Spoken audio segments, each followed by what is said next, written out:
Welcome everyone to the Iowa City work session for December 15th, 2020. And our first item is going to be talking about, it's a joint meeting with the Planning and Zoning Commission. And at our last meeting, which was December 1st, item number 10B was the Carson Farm rezoning, and we did not have a unanimous or a majority vote in favor of the commission. And so we've asked them to attend the meeting today so that we can have a discussion with the commissioners. I did want to acknowledge our commissioners from P&Z and wanted to go around and just do an acknowledgement. So if you can raise your hand, that would be great, like that. All right. So I'm going to ask that Maggie Elliott, if you can wave your hand. Great, thank you. And then Mark Sines, welcome. And then Fold Martin.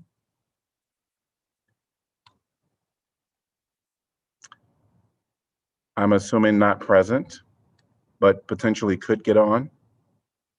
All right, Mark Nolte, Billy Townsend,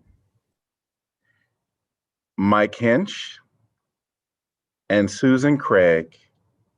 Welcome to all of you. We're happy to be able to meet virtually. This isn't how we normally do it. We have you in the council chambers and have a conversation in person, but wanted to maybe just go ahead and get started with this.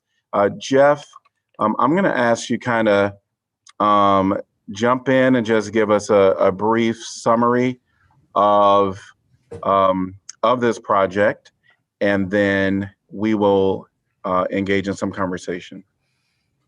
Yeah, thanks, Mayor, and good to see everybody tonight. I'm actually would hand this off to Danielle Sitzman in our Neighborhood and Development Services division, and she can just quickly go over the annexation, the rezoning item, give you just a reminder on what that's all about, and answer any questions that you have. If you didn't see it, we submitted a memo with some supplemental information that hopefully you'll find helpful for your deliberations today, that dealt with kind of the supply of housing and the demand of housing that we've seen in recent years here. So Danielle, do you want to give a quick overview of the two items? Sure, I can do that real quick. So the applications that were on the last agenda were twofold. One was the annexation of approximately 196 acres of land on the southwest area of the city and the growth boundary area, and an accompanying rezoning of that land to an interim development zone. That's a typical process that we go to because land comes into the city, presumably zoned something else by some other jurisdiction, in this case the county, and we need to assign it a city zoning use designation. We have a set of interim development zoning designations that we use that are basically keeping in place the density, which is very rural at the time it comes in, with the intention that land eventually gets rezoned one more time before development happens to a zoning district that's more specific to the future use proposed. I can do more than that if you need me to, Mayor, but I really didn't have a whole bunch of remarks prepared for that. Yep, no, thank you. Just wanted to get kind of a brief overview of the project, and you did an excellent job of giving us that.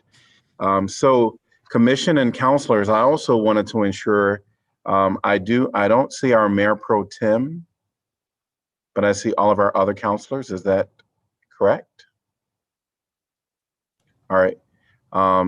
If we can have someone reach out to our Mayor Pro Tem. Mayor, she did just reach out to me a little bit before the meeting. She's feeling ill and will not be able to make either meeting tonight. Okay. All right. Thank you for letting me know. I think I may have gotten a missed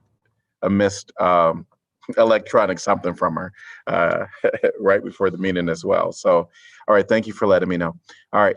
So we're going to just open up the floor for discussion on this item by both the counselors and our commissioners. So feel free to jump in. Okay, Mr. Mayor, I'll go ahead and start. This is Mike Hinch. I'm the chairperson of the Planning and Zoning Commission. I'm on my second term for the P&Z Commission. When we look at these applications, the first thing, our responsibility is to look for compliance with the comprehensive plan and compliance with the various development ordinances of the city. And so when in the vote for this, I can't remember if it was 5-2 or 6. I just can't remember. I know there's 2 in the negative and the rest are in the affirmative. And so when I looked at this, I just want to very quickly go through this for you. First thing I did is looked at the comprehensive plan. And interestingly, on the comprehensive plan on page 22, the concept design was in of this particular development, similar to it, was right in the comprehensive plan. And then the second thing I looked at was the future land use map. And the future land use map clearly shows this area as residential with a 2 to 8 dwelling units per acre. And also then I looked at the fringe area agreement. I'm just sort of walking through how this is analyzed. And on page 55 of the comprehensive plan, it was talked about fringe area C, and I believe this is in fringe area C. And this is in the city's growth area, so that was identified for that. And in particular for fringe area C, it states that as applications are received to develop land contiguous to Iowa City and within this portion of the city's growth area, the city will give favorable consideration to voluntary annexation of this land. And then it goes on. And then the last thing I looked at, well, actually it's 2 more things, but I looked at the Southwest District Plan in this area in particular, which is identified as the Raritt South sub area. And everything that was in this annexation application is consistent with the concepts discussed within this sub area. And then lastly, since this is farmland, ag land currently, I was interested, what is the CSR rating or the corn suitability rating? That's an index from 0 to 100, 100 being highly productive land and 0 being poorly productive land in an agricultural sense. In just the 4 parcels in and around this area, the ratings were upper 40s, low 50s, with a high of 67. So they're all sort of like in the 50s. So this is just, the productivity of this land is just pretty average. So that's always the consideration when people are looking at using ag land for the development. So I think that's an important consideration that needs to be discussed. So in all that, I just, from a P&Z point of view, this application is very consistent with all the city's planning documents and the city council's previous determinations about how these things should be considered. So I think it's a very strong argument. And I feel that we did our duty. Now it's in your folks' bailiwick to look at it a policy view. And I understand the concern about extending city services to the area. And in all the documents it talked about the need for city utilities, particularly sewer lines. Well, that's already in the plan to be done in 2023. And through zoning, because this is just an interim development. So as this gets rezoned in the future, that's where the city can control the cost by the density and the layout of that area and the walkability and the commercial, residential commercial development. And then very lastly, the city needs all housing types. And so that's how I viewed it. And I presume most members of the commission viewed it as we analyze that application. So thank you, Mr. Mayor. Mr. Mayor, if I could, because I feel like responsible for why we're here tonight. Being a new P&Z member, I agree with everything Mike said there. I should have stuck to the merits of the annexation, specifically the way we did the roll call vote that night. It had passed. It had enough votes to pass. So I decided to editorialize on the next phase, which was the development phase, and that wasn't the right place to do that. So I apologize to the counselors and the mayor and the staff for this added layer and for the developer. I do hope as things move forward, I lived out there for many years. I lived both off Kitty Lee Road and then we lived over near Weber Elementary. So I know that area has some challenges already. And so just as it moves through the process, I hope that you continue to explore ways to alleviate congestion and try to create more of a neighborhood feel. One of the other things that Meyer Avenue, which is the north-south road that is further to the west, kind of runs parallel to the interstate. That's something that you'll want to work with the county on. That'll be the next main road. The challenge right now with that area is Raritt is the only way in and out, and a lot of folks use I don't even know the name of the road that kind of snakes up by West High, and there's a bunch of traffic calming that have been put on there. So it's already kind of a difficult place to get in and out of. And those are some of my comments. But again, they were in the wrong place in the sequence. And so I apologize. Yeah, this is Janice. That's Shannon that turns into something else that goes over by West High and by the Church of the Jesus Christ of the Latter-day Saints. I use it often. This is Mark Sines here. I'll step in and say that I agree, Mike, with what Mike said. I mean, that's how we try very hard to use the existing plans. We understand that over time, plans morph and change a little bit. I think in this, for example, with the comprehensive plan, I think we're coming up on the end of the anticipated lifespan of this particular comprehensive plan. But, one of the things that I think, and this is something, for council going forward, is to, as the new comprehensive plan is developed, coming up with a firm statement as to the intentions as far as growth and where that growth is. I know there's an interest in continuing to grow around the core of the city, and we do see, I think, a lot of development in that regard. Not everyone wants to live in the core of the city, and I think that's something that we have to remember. And if you look beyond that, then you're pretty much in any direction you go, you're getting into raw land, because it is so.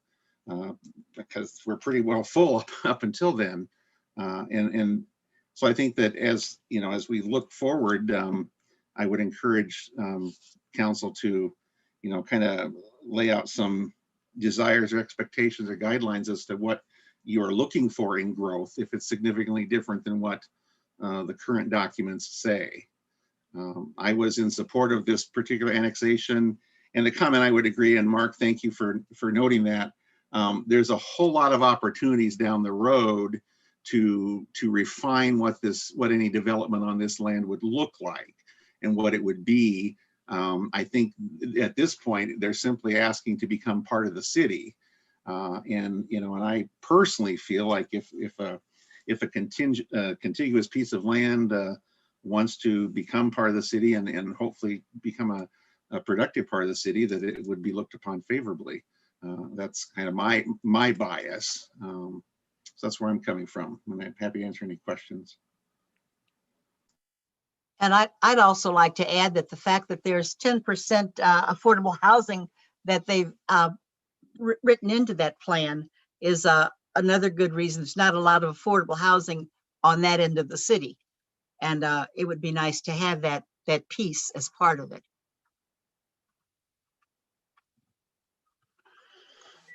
And I just add that I support what the other commissioners have said.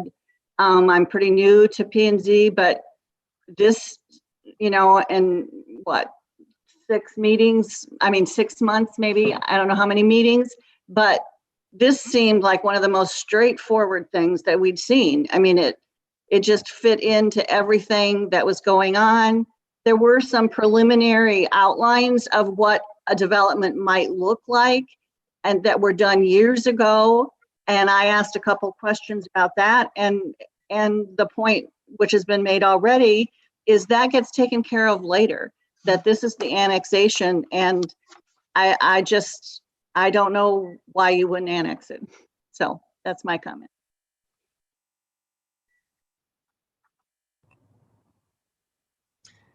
All right.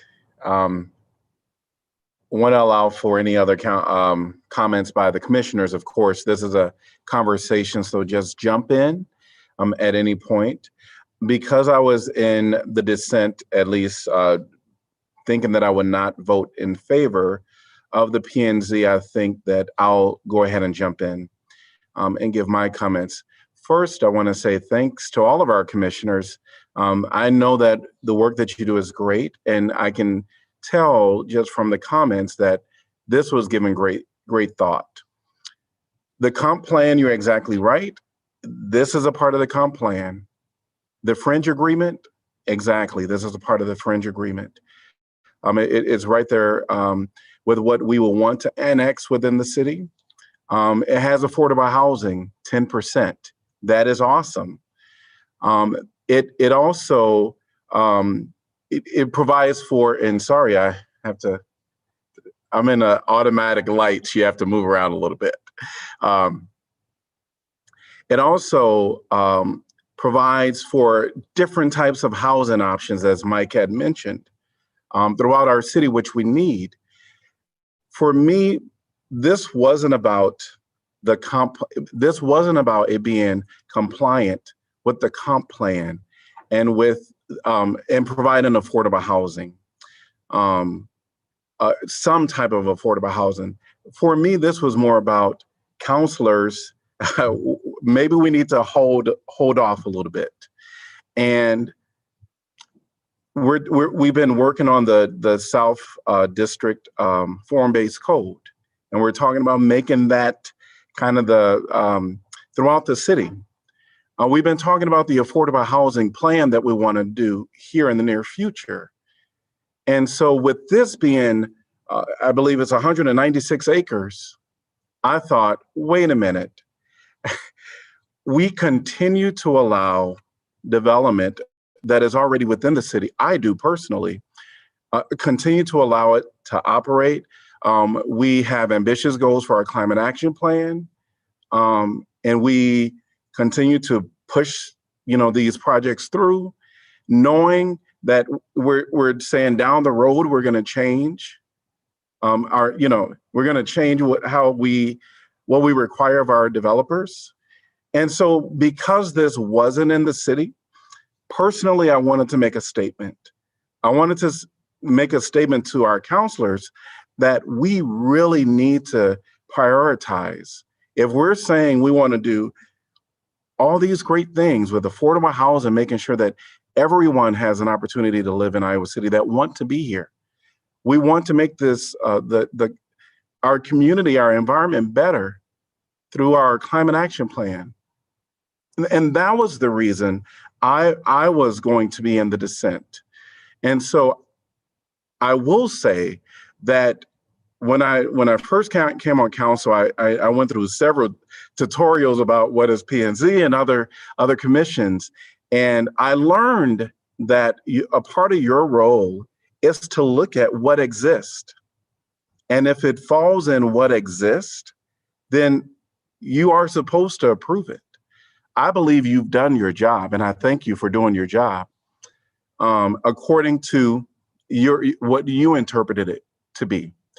And so my dissent vote potential had nothing really to do with all of these approvals. And unfortunately, we have people that come to our city, and I've heard it, sometimes Iowa City is hard to, develop in. I've heard that.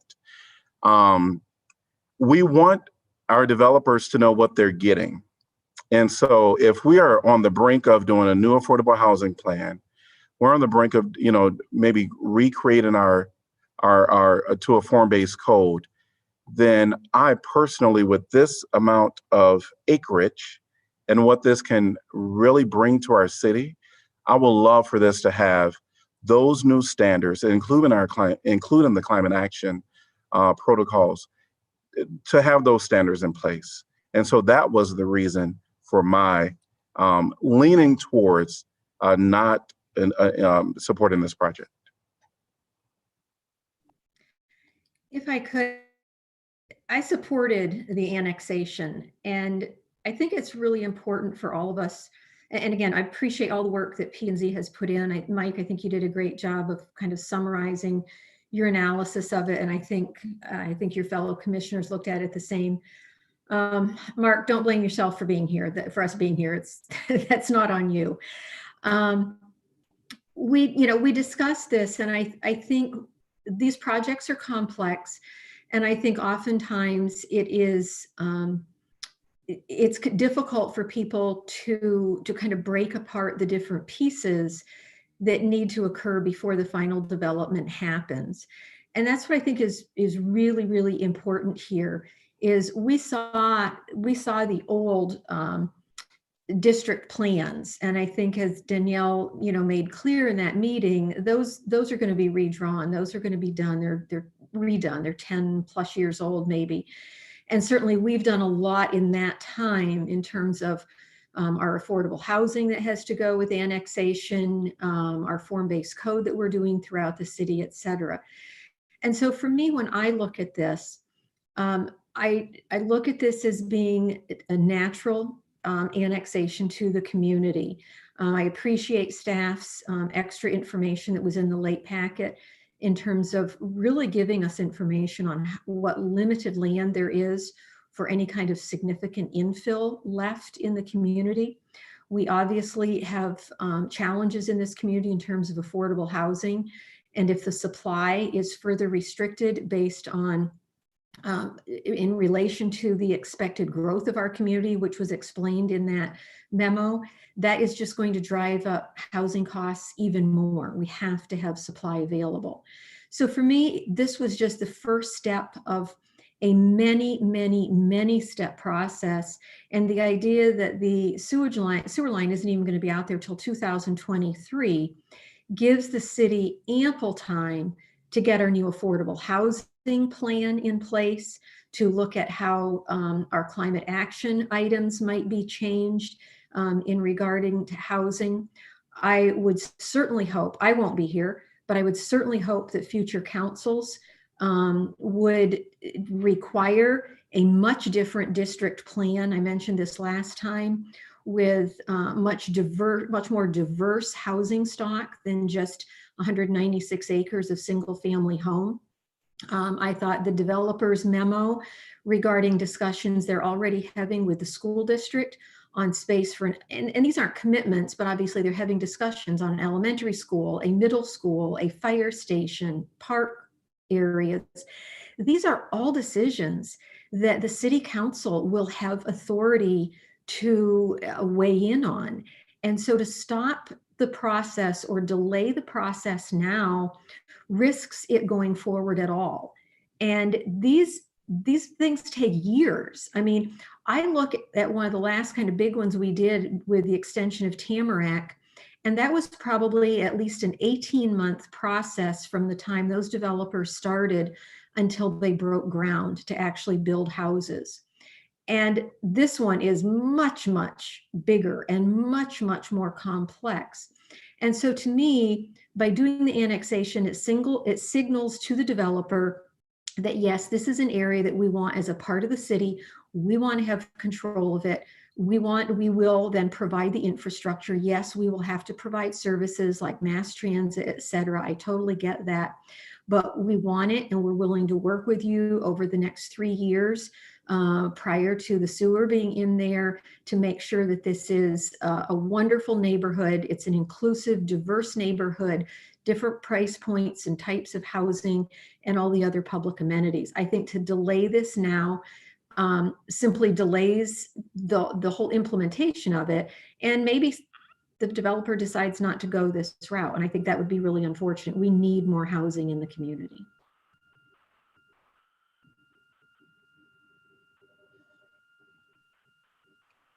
I guess I just want to go on record for, as far as I'm concerned, when we talk about affordable housing, the way I've come to understand, it's just for a certain period of time, but there's no amount put on what that affordable housing is. What is affordable housing?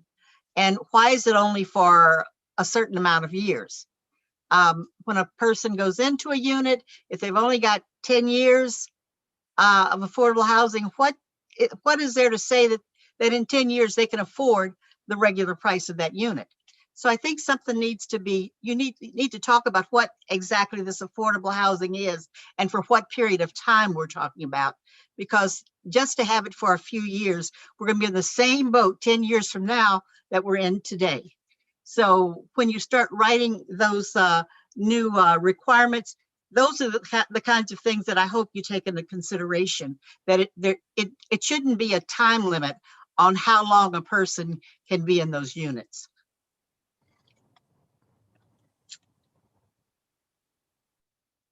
I'm going to refrain from making a comment because I think you just touched on a point that really disturbs me, because we have all of these affordable units throughout. I'm going to touch on it. We have all of these affordable units that are coming up. And then in 10 years, what leverage do the city have to have them be remaining? And that is the challenge that I believe we can address if we change, some of our, whether it's a new comp plan or do some type of a new plan. So I'll leave it at that. Mayor, I want to make a couple, this is Eleanor. Oh, I turn on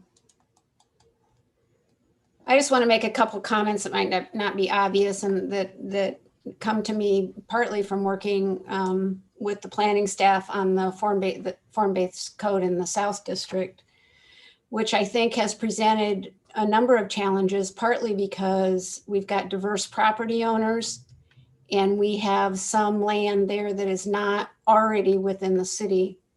This annexation would be one property owner that the city could work with on the comprehensive plans and the subsequent rezoning. And I think that would be very beneficial and would avoid some of the issues we've had. Secondly, when it comes to providing affordable housing from a regulatory perspective, as opposed to an incentive perspective or some other mechanism, annexation is your best point at which to secure affordable housing from a regulatory perspective. Inclusionary zoning, as we did in Riverfront Crossings, is very difficult under Iowa law. We could do it in Riverfront Crossings because of the significant upzoning that we were doing, and you should not assume that that will be available otherwise. And then I think just to mirror a comment that was made earlier, it's very likely that this developer has a purchase agreement with the owner that is contingent on the annexation and rezoning. That would be very common. So you can't assume that this opportunity will present itself down the road.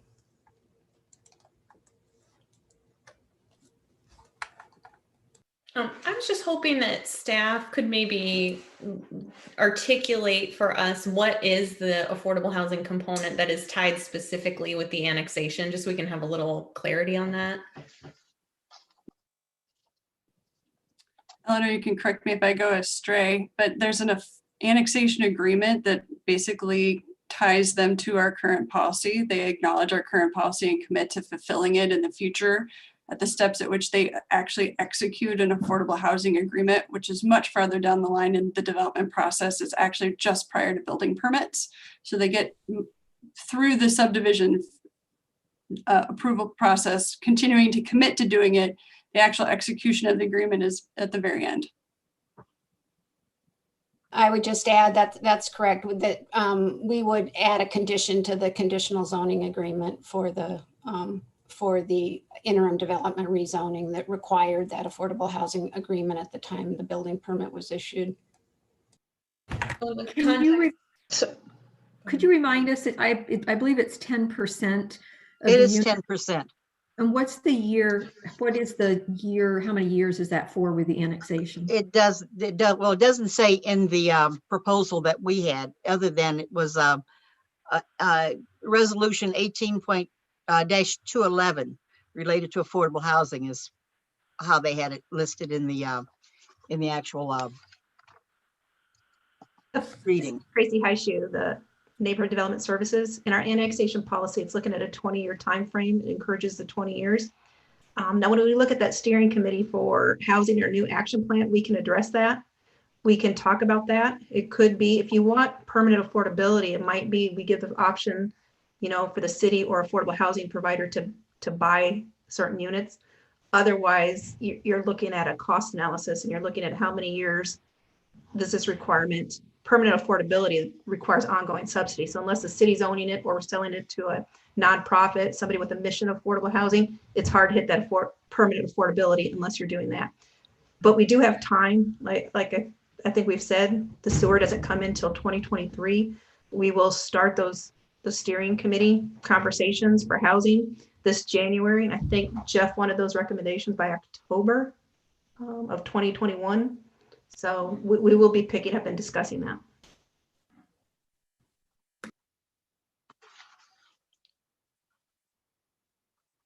So I guess, I mean, one of my questions is, or let me phrase it in a different way. It doesn't sound to me as if we're locking in necessarily whatever our current affordable housing plans are for the future. Or am I wrong? Would we have the ability post annexation, when we start discussing what we want in terms of development, there a different standards for affordable housing than currently exist in terms of the length or durability of it? No, I think you're stuck with the current annexation policy. But again, that provides a lot more flexibility on the part of the city than does the inclusionary housing ordinance that you'll see in riverfront crossings. I'll just say a few words on my thinking about this, and that was really my comments are really based on the 3 criteria which apply to whether we annex property or not. And the one that concerned me the most was this. I don't have the language in front of me, but whether the annexation would place any undue burden on the city in meeting whatever opportunities the annexation provided.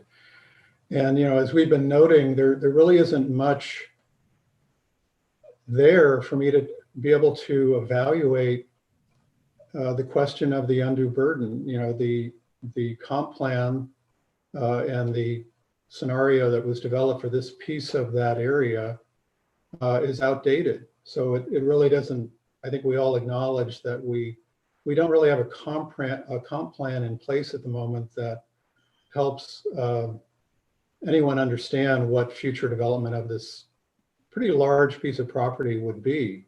It's you know, roughly the size of the North Side neighborhood from my estimates. So it's, you know, it's a big piece of land, and it's contiguous to other large tracts of land that I suspect will be developed as well.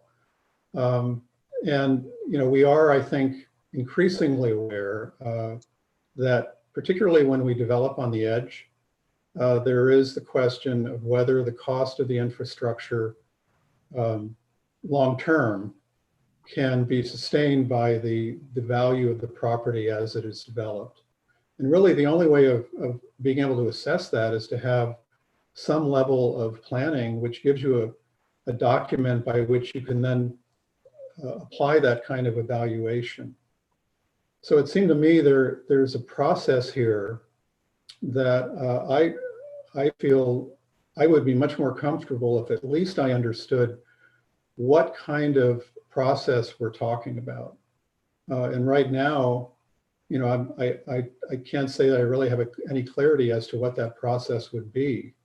You know, we've talked for years about compact, diverse, you know, compact neighborhoods, diverse housing and so forth. And I'd have to say that we haven't been as successful as perhaps our planning documents have aspired to achieve. And so I'm perhaps, you know, as Bruce might say, applying sort of just, I would like to pause. I'm not saying that I don't support development in this area, but I would feel more comfortable signing off on this question of undue burden if I had a much better idea of where the project might be going. That sort of speaks to if we don't have a plan in place, you know, I've often tried to emphasize, well, show me something out there in this vast world of ours that begins to at least capture some of the qualities that we're talking about.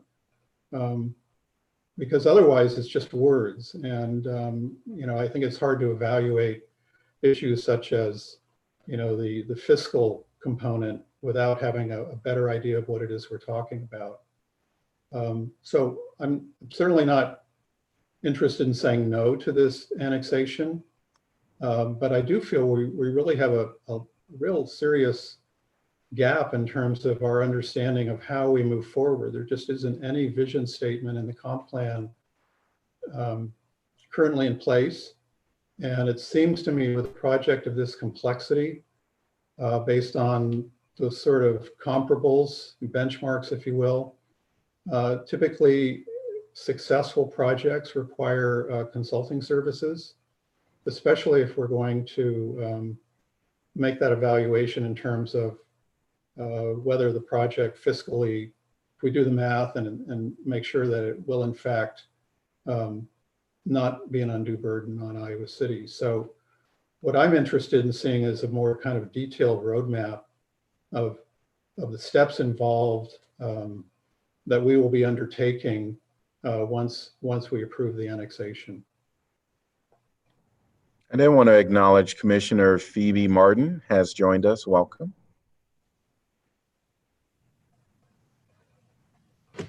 I just want to speak a little bit on this as a new counselor, since I've only been exposed to, projects in a decision-making and policy context for this year. And I think, when I saw this annexation in our packet, I recall talking about our capital improvement project, and I think the first time I heard Carson Farms was in an explanation of the trunk sewer extension to that area. And we had an understanding in those meetings that would be, an area of expansion for the city. And we have our growth boundaries, which I know we've revisited very recently. I recall, those meetings and having staff kind of step us through and having us say, yes, that's what we're looking for.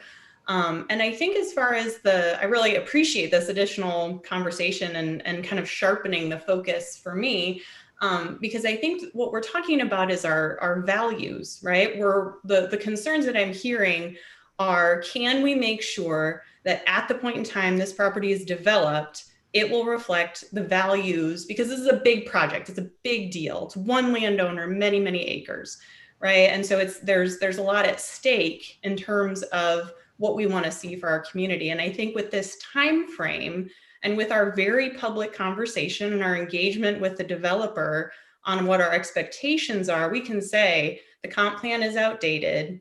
At the last meeting, Danielle indicated how the plans would be revised in this process.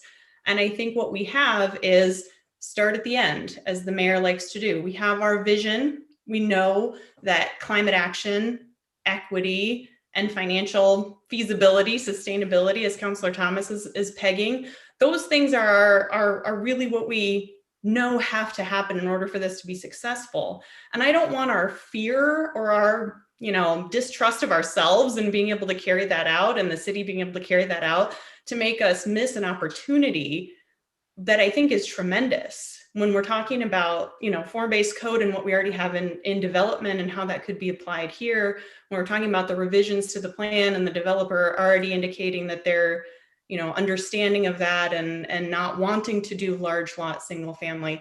I just think this is a tremendous opportunity where we can use the time frame that we know that's in front of us to move forward. So again, I don't mean to ramble and on my soapbox, but I appreciate the conversation. That's kind of where I'm at. If I could pick up on that and tie it into something John said, and I think, John, one of the things that we struggle with a lot is that idea that sometimes we wish we had more of a picture of what was coming as we make decisions, and we've learned that we have to be cautious about that, because again, ultimately it comes back to, we look primarily at the plan, at the plans, multiple types of plans we look at to determine if it fits the criteria or not. The other challenge with looking at it from the developer and from the realtor hat, with my realtor hat on, the challenge you have with projects of this size is what people want today, what the market wants today. All those things are probably going to be significantly different before these folks ever get close to filling this large piece of land. And so it's very hard for a developer to sit here and say, well, this is what the whole 197 acres or whatever it is going to look like down the road. And so I think it's a challenge. I mean, we talk about this at commission level all the time. We'd like to see, a full plan or something like that. Well, in addition to the cost burden that puts on developer, the reality is they just don't know sometimes what it's going to pan out to be by the time it gets to the end of the project. The thing I really encourage you to think about with this one is you have a developer who came to us saying they would do affordable housing. They came to us saying they were interested in talking about a form-based code and predictability about development. They talked about the economic viability and the need to, they said it can't just be single family homes because it won't be viable for them either. It's got to have some more density. It's got to have multifamily. They talked about a neighborhood commercial area where they would, meet the needs of the neighbors that live in this community, which gets a bit to the, I know the walkability issue is something that the council talked about in your discussions, and they said, I think the developer acknowledges that they've got to provide some services and accessibility for things right there in the development, and they're interested in doing that. So I think, I really feel comfortable personally that it's a huge piece of land, and the reality is no matter where we grow, it's going to be a big piece of land because that's what's left. But in this case, you've got people, including some local partners, who really have just come with a seemingly very willingness to cooperate with the city and to come up with a great plan for this development. And as was said before, there's going to be a lot of opportunities along the way for both the commission and the council to weigh in on some of the specifics that get down. But those are the things that I did appreciate, that they came right to the table with some of those key issues that I know we all talk about all the time. So that's why I was pretty excited about the opportunity to get this, to lock this piece of land into the city of Iowa City. I want to, I'll go right ahead. Oh, excuse me, Mr. Mayor. Just to follow up on what Mark said, and several other speakers have said it, and I know we need to wind down here, but this is a large parcel of land, but I think we have a large opportunity. It's not usual that we have one developer who's able to put together an assemblage of multiple parcels and has shown willingness to work with the city and has a vision for this to be something other than just cookie cutter development. So I know you have a difficult job and I won't tell you how to think, but I would encourage you to think of the opportunity this gives us to put some of these concepts that have been articulated into practice, because we're many years away from this happening. And so through the rezoning process and the development process, this is a great opportunity to get many of the things that several of the counselors have talked about, and I'd hate to see it get passed. So I just encourage you to think about the huge opportunity we have in front of us. Thank you. Great. Mayor, hi, Mayor, this is Pauline. I hadn't chimed in yet. I just wanted to say that saw this, I was a little uneasy about it, and I think it kind of related to some of the undue burdens that John was talking about. In particular, I thought of our transit, which we've just worked really hard to get that study done and remap some of our routes, fire, law enforcement, and then on the issue of the schools. We all know how difficult it is for the school district to build new schools. We recently saw them go with the bond vote, and that was a struggle to get people to approve of that, to build new schools and to rebuild the ones we have, because that takes a lot of money for them. And I just have some concerns about that. And then as far as Laura had mentioned about just what do we see for our community, or what do we see for the needs? And as we've been talking all along is true affordable housing. And I do appreciate our annexation language, having that affordable housing requirement in it, but just including just this small piece of a 200-something acre bit of property, I just can't see folks who can afford housing living that far out on the edge outskirts of town. And are we talking a $299,000 house versus a $300,000 house is affordable? You realtors there that are on the P&Z maybe can explain that to me, because I just can't see how the folks that we're talking about that truly need affordable housing would be able to live out there. That's just my point. Great. I do want to just certainly thank all of the commissioners for being a part today. Our counselors will be having this discussion again. It's on our formal agenda tonight at 7 p.m. It's item number 10A. But if there's any other further comments, and I know that Councilor Weiner we welcome you to definitely chime in. I just want to say that I'm also in the same category as Councilor Burgess as being relatively new on council. But when I look at some of the things that we've done this year, some of the things that we've either bitten off and said, yes, we can do it, and we are committed to doing this, such as the Black Lives Matter project, and we've committed ourselves and we've made substantial progress, and we're going to continue to work on that every single month as far as I can tell. That wasn't originally on our plan. We decided to do it. We challenged ourselves to do it, and we're continuing to work at it. On the other hand, we decided not to do the big solar project. That's something I personally regret because I now see it as it was a huge opportunity that we decided for a variety of reasons not to take.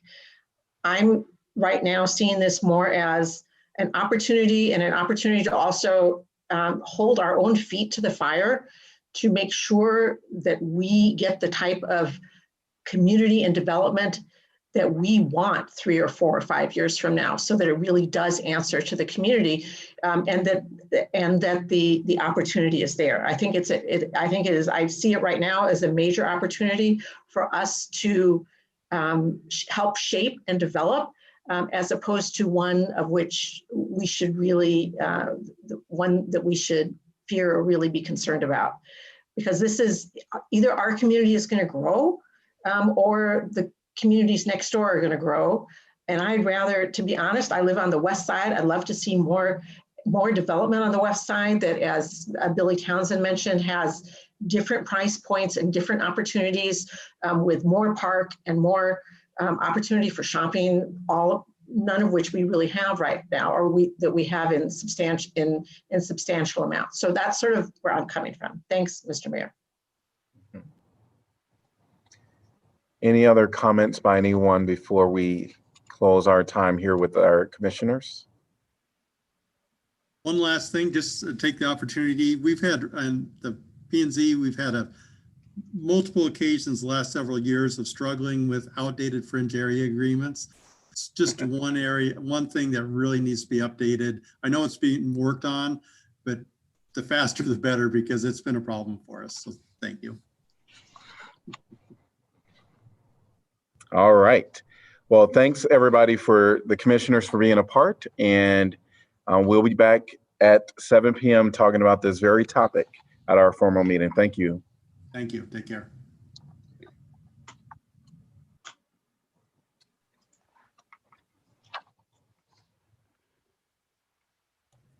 All right. The next item we're going to talk about is our city manager's presentation of the long-awaited preliminary plan to restructure the Iowa City Police Department toward community policing. So I'm going to hand it over to our city manager, Jeff Fruin. Okay, thank you, Mayor and Council. I'm going to do my best to move through this quickly. Hopefully we can at least wrap it up before the start of your formal meeting, and we can revisit it as needed going forward. So I thank you for this opportunity. It's my pleasure to present to you an overview of the preliminary plan that you requested as part of your June 2020 resolution addressing Black Lives Matter and systemic racism. Now, the past 7 months, I've spent a significant portion of my time gaining a deeper understanding of our police operations, policies, and practices. I've looked at where we've been and where we stand today. And one thing I'm very certain of is that we have a very good police department. They are leaders in many areas and have set high expectations for themselves when it comes to excellence in public service. And when I say we have a good department, I'm not so much focused on our policing skills, although we have extremely talented staff. I'm more talking about the people behind the uniforms and the civilians that serve us too. They are good, caring people and want nothing more than to serve this community to the best of their abilities. And this is what our foundation is. It's strong and it's ready to pursue whatever future lies ahead. And if any group of employees can rise to the challenges of new expectations that this final plan will eventually contain, it's our police staff. Listen, we know we're not perfect. No city department is perfect. we know that we make mistakes, and this year has certainly given us a deeper appreciation for the consequences of those mistakes. I think what we need now is a renewed opportunity to lead. We need city council support. We need community support. We need your trust that we can execute on wherever this plan ultimately lands. I'm not presenting this preliminary plan as a blueprint. It's presented as a start. It has 36 recommendations that change the way we operate, the way we communicate, and that reinforce the community and community policing. It's designed to be scalable in many ways, and perhaps most importantly, it's designed to keep the conversation going and not just be a simple check the box type of plan. So I strongly encourage anybody who's interested in this topic not to solely rely on my overview tonight. The written plan contains much more detail than I can cover in our limited time tonight. So please take some time to read it and provide some feedback, and we'll talk about those opportunities at the end. The document itself is available online at icgov.org/preliminary plan. You can also access public feedback opportunities there, including a survey where you can voice support or provide comments on any or all of the 36 recommendations contained in the plan. The structure of the plan or the organization is listed on the screen. It reviews some recent history of the department before jumping into those 36 recommendations, and I'll cover each of these sections tonight in varying levels of detail. So here's our mission statement. It was revised in March of 2019, so it's very new. It is to work in partnership with the community, enhance trust, protect with courage and compassion, and empower victims of crime through excellence in service. And this is what we work towards every day. We have just under 110 permanent positions in the department, almost 25% of which are civilian staff. And in the interest of time tonight, I'm not going to go through our org chart in detail, but it is available in the plan along with brief descriptions of each of our positions. So the chart that you're seeing on the screen now denotes the change in PD staff and budget since 2010. And I'll walk you through some of the highlights here. So from 2010 to 2020, the department added just 5.26 positions. 2.26 of those positions were civilian positions and 3 were sworn police officer positions. The table at the bottom gives you details on those staffing changes. The 3 new sworn positions actually resulted in 1 less traditional patrol position, as 1 patrol position was eliminated, and the new sworn positions were 3 community policing positions and 1 supervisory position. Those new positions included the community policing positions of downtown liaison officer and neighborhood response officer. There was also another supervisor in the investigations area added. And those downtown officer and neighborhood response positions, again, are not your typical patrol positions, as their day-to-day duties aren't completely driven by dispatched calls for service. They're intended to be proactive problem-solving positions that utilize community relationships to help prevent crime, to help those in need, and improve outcomes for residents and neighborhoods. The civilian positions that were added over this period of time included our community outreach assistant, our victim services coordinator, and 1.26 positions in our animal services division. Our sworn staffing per 1,000 population has decreased over this time from 1.19 to 1.12. I'm going to talk through those numbers now, and then I'll circle back to the budget. So this is the most common measuring stick for department staffing, and the U.S. Department of Justice reports on these figures annually. It's number of sworn positions, those are your officer positions, by 1,000 residents. Iowa City has a number of 1.12 per 1,000 residents. The United States average is 2.3 positions per 1,000. Now that number is a bit inflated by the very large cities typically. So you can break it down by Midwestern cities with a population that's similar to ours, and their average would be 1.5. And the difference between 1.12 and 1.5 may not seem like a lot, but it actually would translate to 29 positions. That's to say, if we wanted to be at that average number, we would have to add 29 sworn positions. So you can look at the other larger cities in Iowa. There's 4 larger cities in Iowa City, and they range from 1.52 to 1.66. And if you want to focus on college towns, if you look at across the Big Ten college towns, their average would be 1.48. And there's only 3 of those communities that have a lower number than Iowa City. So there's no right or wrong number here, and you're never going to hear me advocate for staffing based on a metric like this. Your staffing needs will be determined by your operational demands and your community expectations. But what this does say is that we're not a staff-heavy police department. We're comparatively lean and efficient.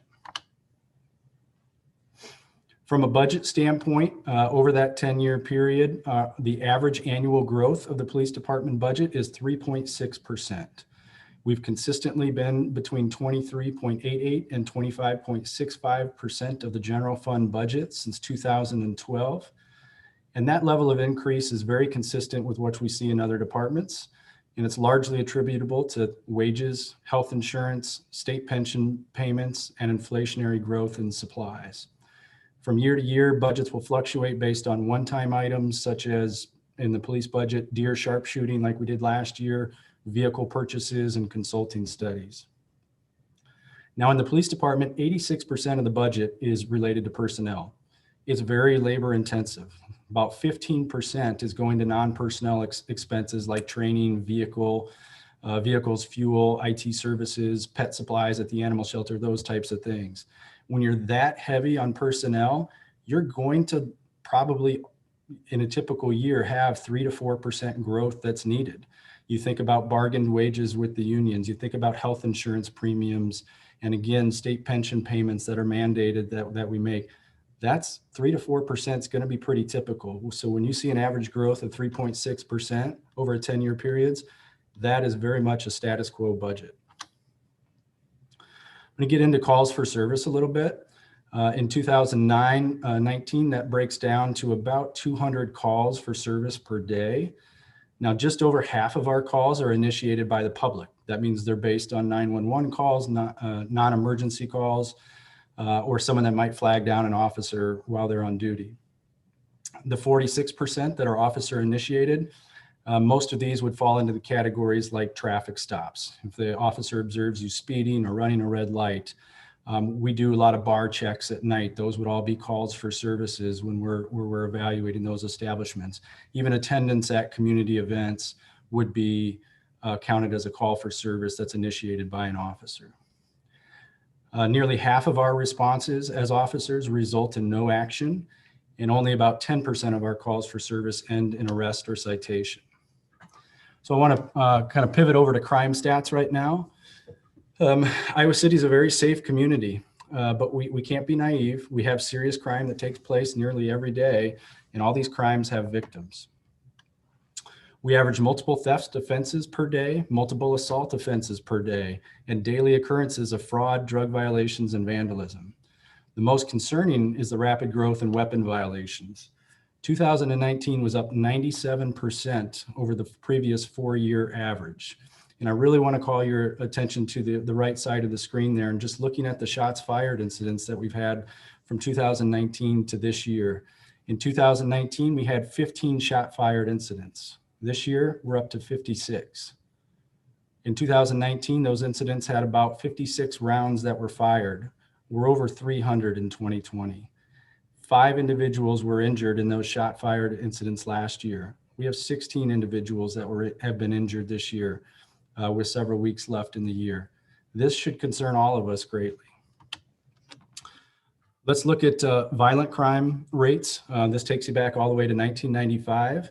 What you'll see here is the blue line is the national average. The green line is the state of Iowa, and the bars are Iowa City. So again, we're a comparatively safe community that is consistently below those national and state averages. Going from violent crime to property crime rates, you can see that we're again well below those state and national numbers there indicated in the lines. So my takeaways from all this information so far, I think the crime statistics illustrate that we're a relatively safe community, and we operate kind of below those state and national figures.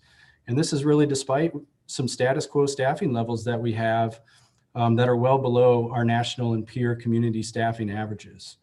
But make no mistake, we have concerning criminal activity that occurs on a daily basis, and there's great consequences to the victims of those crimes and the residents in the neighborhoods that experience trauma from nearby criminal activity.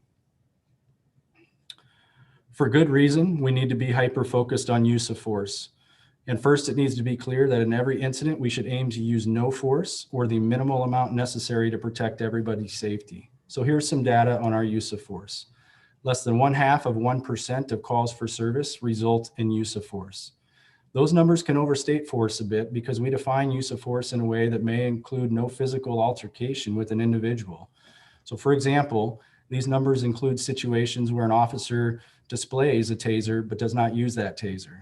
It also involves use of force needed to euthanize an animal, such as an injured deer after a vehicle accident. So this fall, we revamped our public use of force reports that we submit to the Community Police Review Board. We now include much more information on the individual cases, as well as aggregated demographics such as race, mental impairment, drug or alcohol usage, and the number of officers involved. I'm certainly not aware of any other agency here in Iowa that now provides more public information on our use of force incidents. The preliminary plan also recaps the October report we issued on the 23-year history of Iowa City's CPRB, that's the Community Police Review Board. That report detailed 119 complaints we've received since 1997. And it's important to note that the CPRB has agreed with the police chief's findings in 93% of those complaints. That full report is a part of this plan, and you can look through that if you want to see the details on those complaints. There's a chapter in the report that deals with recent community policing initiatives. I'm going to breeze through this section of the plan, but it includes some analysis of additional positions that are focused on community policing, our diversion efforts, our supportive services efforts, and our targeted outreach. I really encourage you to spend the time to read this information. I think you'll be very proud of the progress that we've made. One community policing case study that I would like to highlight is our effectiveness in working with community partners to improve outcomes for our homeless population. And I want to be careful here not to appear to take full credit for these results, but it's absolutely fair to say that Iowa City Police Department has played a big role in these efforts. Our data-driven justice program helped pave the way for the Cross Park Place project. This was Iowa's first Housing First program, and you can see how effective it's been. The residents living in this facility previously spent an average of 170 days per year in jail. After just 1 year, that number averaged 28, and is expected to drop even more in the second year. Similarly, because in large part, due in large part to our downtown liaison community policing position, we saw calls for service pertaining to the homeless populations dropped from 450 to 300 in 3 years. And the number of associated arrests or citation dropped to about 1% of those calls for service. This should make you proud and hopefully give you confidence that we can continue to be part of the solution for some of our community's most complex problems. So now we're going to get into the recommendation section and really focus on how we become the leader. As cities across the country are looking at police reform, how does Iowa City lead the way? Each of the following recommendations are described in more detail in the report. And I again urge everybody to read the written report so that you can understand the hope and intent behind each one. So here's the 36 ways to get us started down this path. I want to start with analyzing how we respond to calls involving someone in crisis. And it's really important to recognize that no two calls are the same.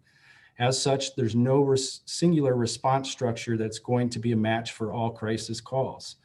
The easy thing to do here is to say that the CAHOOTS model will solve all our problems. And sure, that would help for some calls, but if that was our only focus, we'd be failing our community.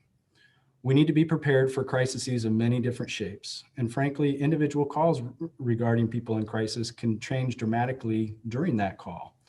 A seemingly safe call can turn violent, and a seemingly violent situation can be effectively de-escalated. The fluidity of the calls underscores the need for focus, preparation, and coordination at all points along this continuum. Now, I'm really stressing that we think of crisis calls across this continuum, and we take steps to improve our community's response at all points along it. And notice I said community's response. This shouldn't be all on the shoulders of our police department. So let's walk through each of these points, from prevent to divert to co-respond and to stabilize and connect. So prevention, this is the best outcome possible. We prevent the need for any call for service to ever take place. And this emphasizes that the community should do all it can to create a safe, supportive, and accessible network of resources to keep people from entering a stage of crisis.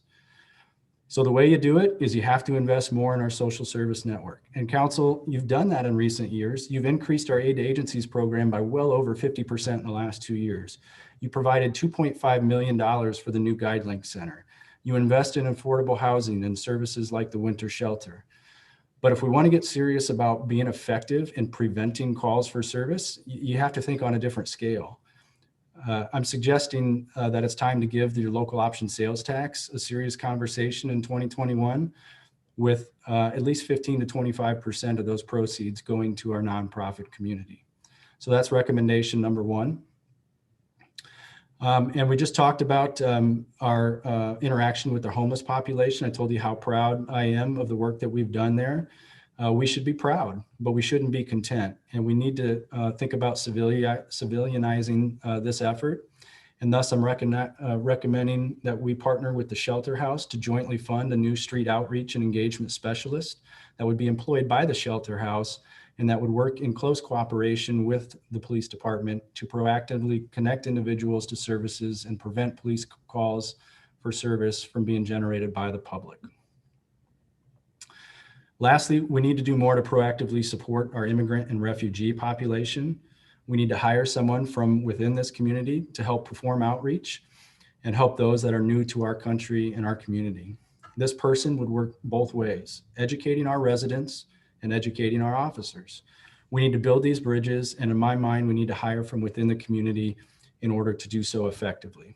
So the third recommendation is to create a half-time permanent civilian community outreach assistant position that focuses solely on outreach and engagement with Iowa City's growing immigrant and refugee population.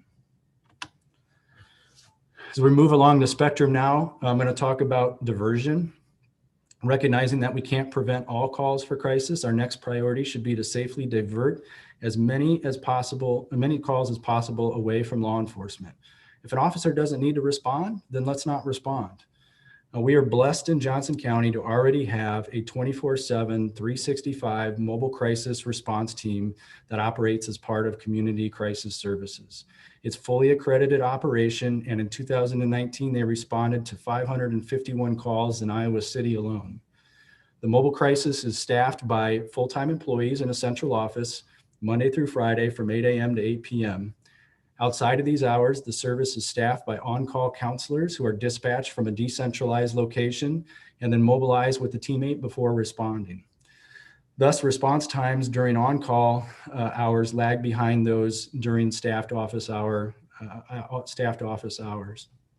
The mobile crisis team averaged 38 minutes for response time within Johnson County and 27 minutes inside of Iowa City. The program has a very impressive 85% diversion rate. That means those are the clients that are diverted if the counselors are able to stabilize them at home or connect them with resources without having to rely on an emergency room or jail. So while we're blessed with this service, I think it's safe to say that 90+% of our population doesn't even know it exists. Thus, the recommendation 4 really gets at the city taking an active role in promoting the mobile crisis service. We have a platform as a city government, and we need to use it to promote the service that exists to the community.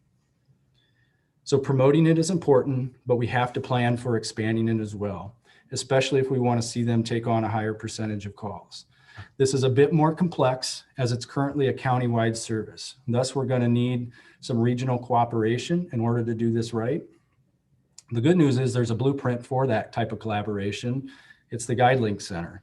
In that case, the county took the lead and made it happen with contributions from local governments.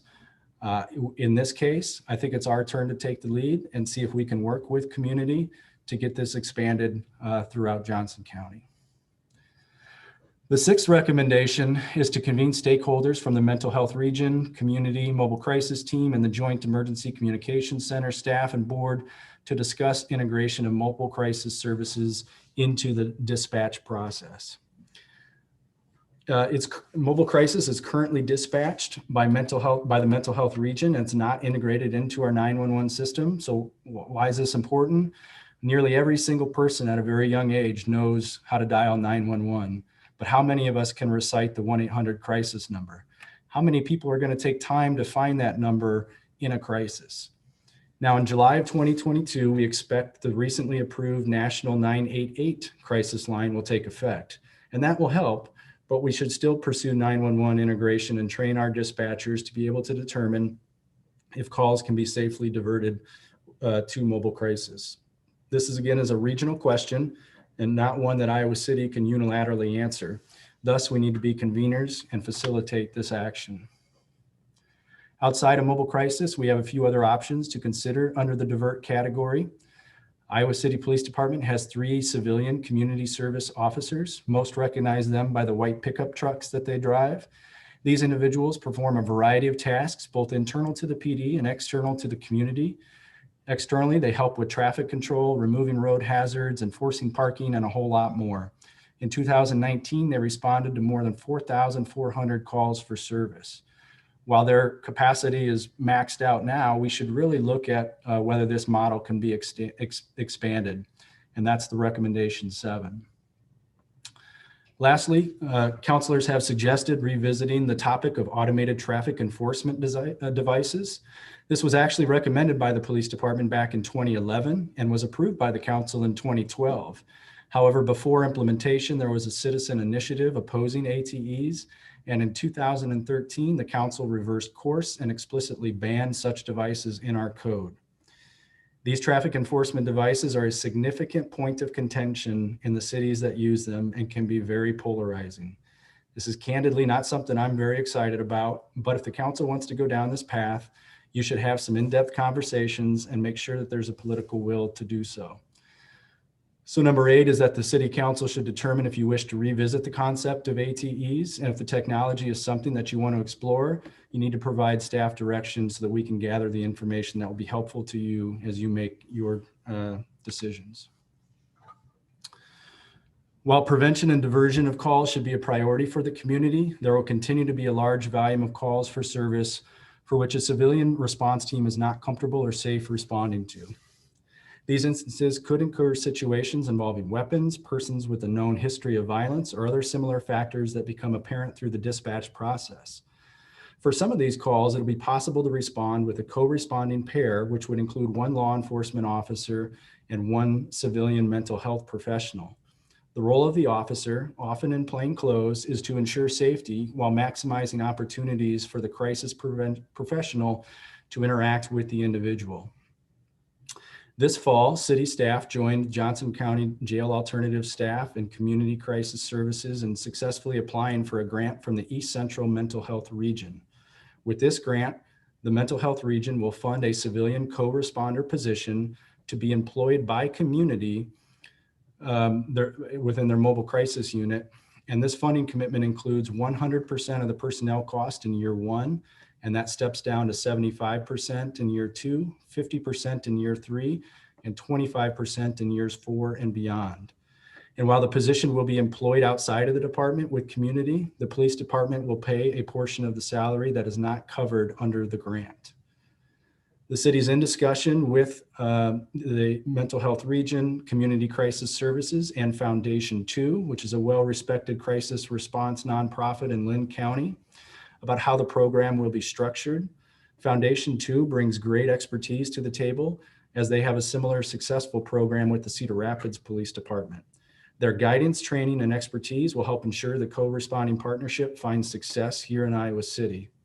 So once we have some of the memorandums of understanding established, the City Council will be presented with more information and asked to formally commit to this program. The benefits of a co-responding program go far beyond the outcomes of individual calls for service. Other law enforcement agencies who have adopted this model have found that the position's presence within the department increases overall awareness of mobile crisis services, and increases the number of referrals made by law enforcement. The presence of the program can also positively influence officer discretion over time. That civilian position can play a role in training officers, de-escalation techniques, and educating the community about prevention resources and diversion opportunities. Lastly, this model is very easy to expand if it's desired in the future, and such expansion will be needed if we want to ensure that there's a co-responder team available at all times around the clock.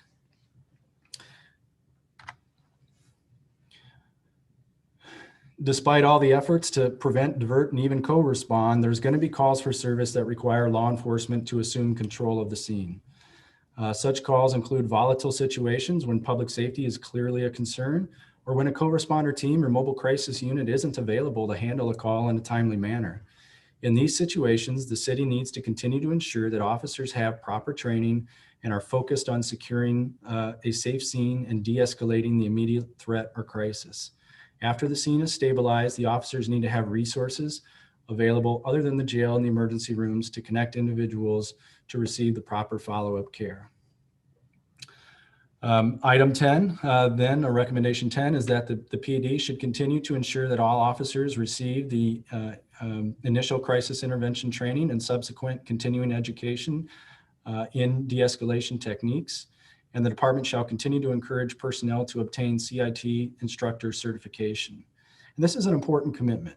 The investment in CIT has absolutely elevated the service that we provide to the community.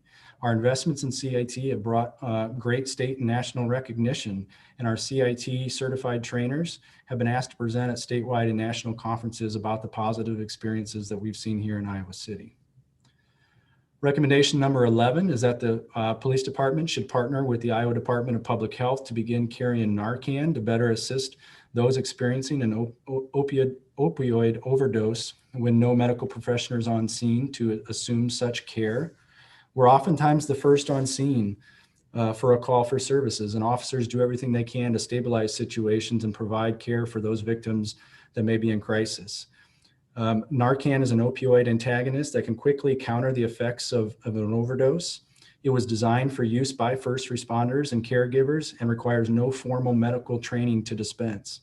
Timely use of Narcan can save lives and allow medical professionals who may arrive to the scene later than the police more time to properly care for a person in crisis. Recommendation 12 involves a new online reporting tool called CARE. The Iowa City Police Department, through the work of the Data-Driven Justice Initiative, has helped provide feedback informing the development of this tool. And it will allow the department to better understand the number and types of calls for service, crisis calls for service, the disposition of those calls, effective techniques to resolve those calls, and determine if the training that we receive is consistent with the types of calls that we're actually receiving. In addition, the system can automate the referral process so local service providers can quickly and easily make connections with individuals who may benefit from their services. We've talked a lot about the GuideLink Center in recent months, but for the public's sake, this is a huge benefit that it's going to be opening its doors in February of 2021.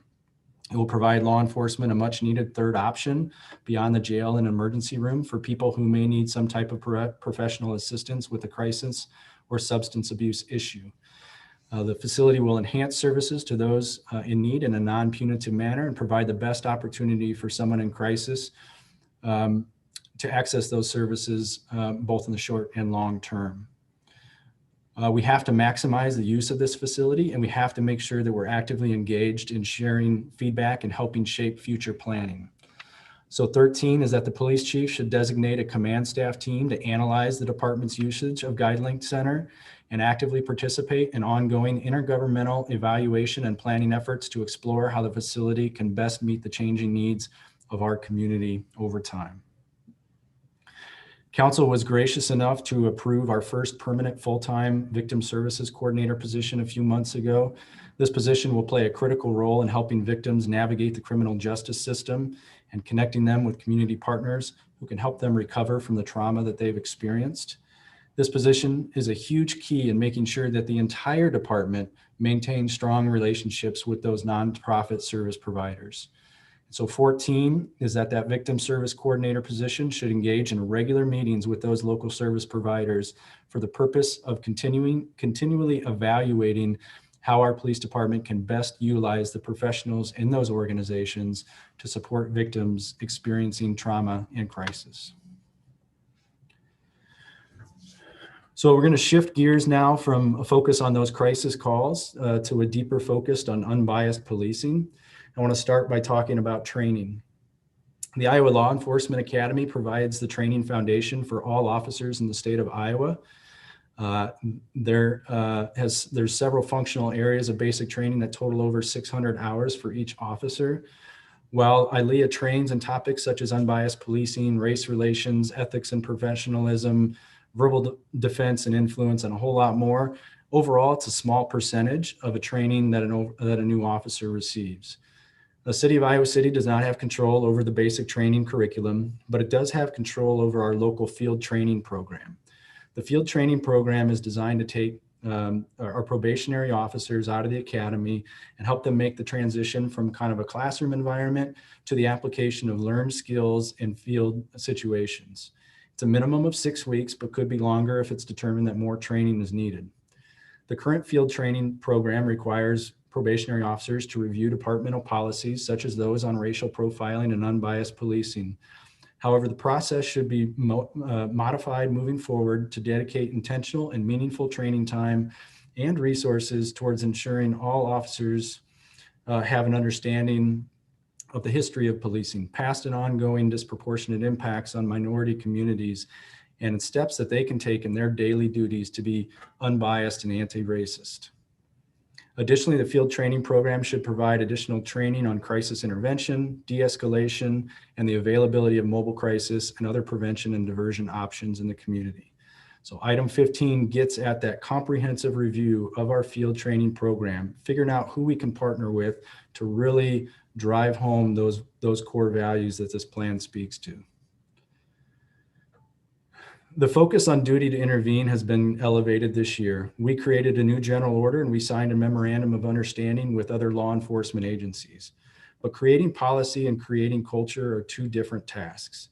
We have to make sure our officers are comfortable and non-hesitant when it comes to intervening to stop unacceptable behavior from law enforcement peers.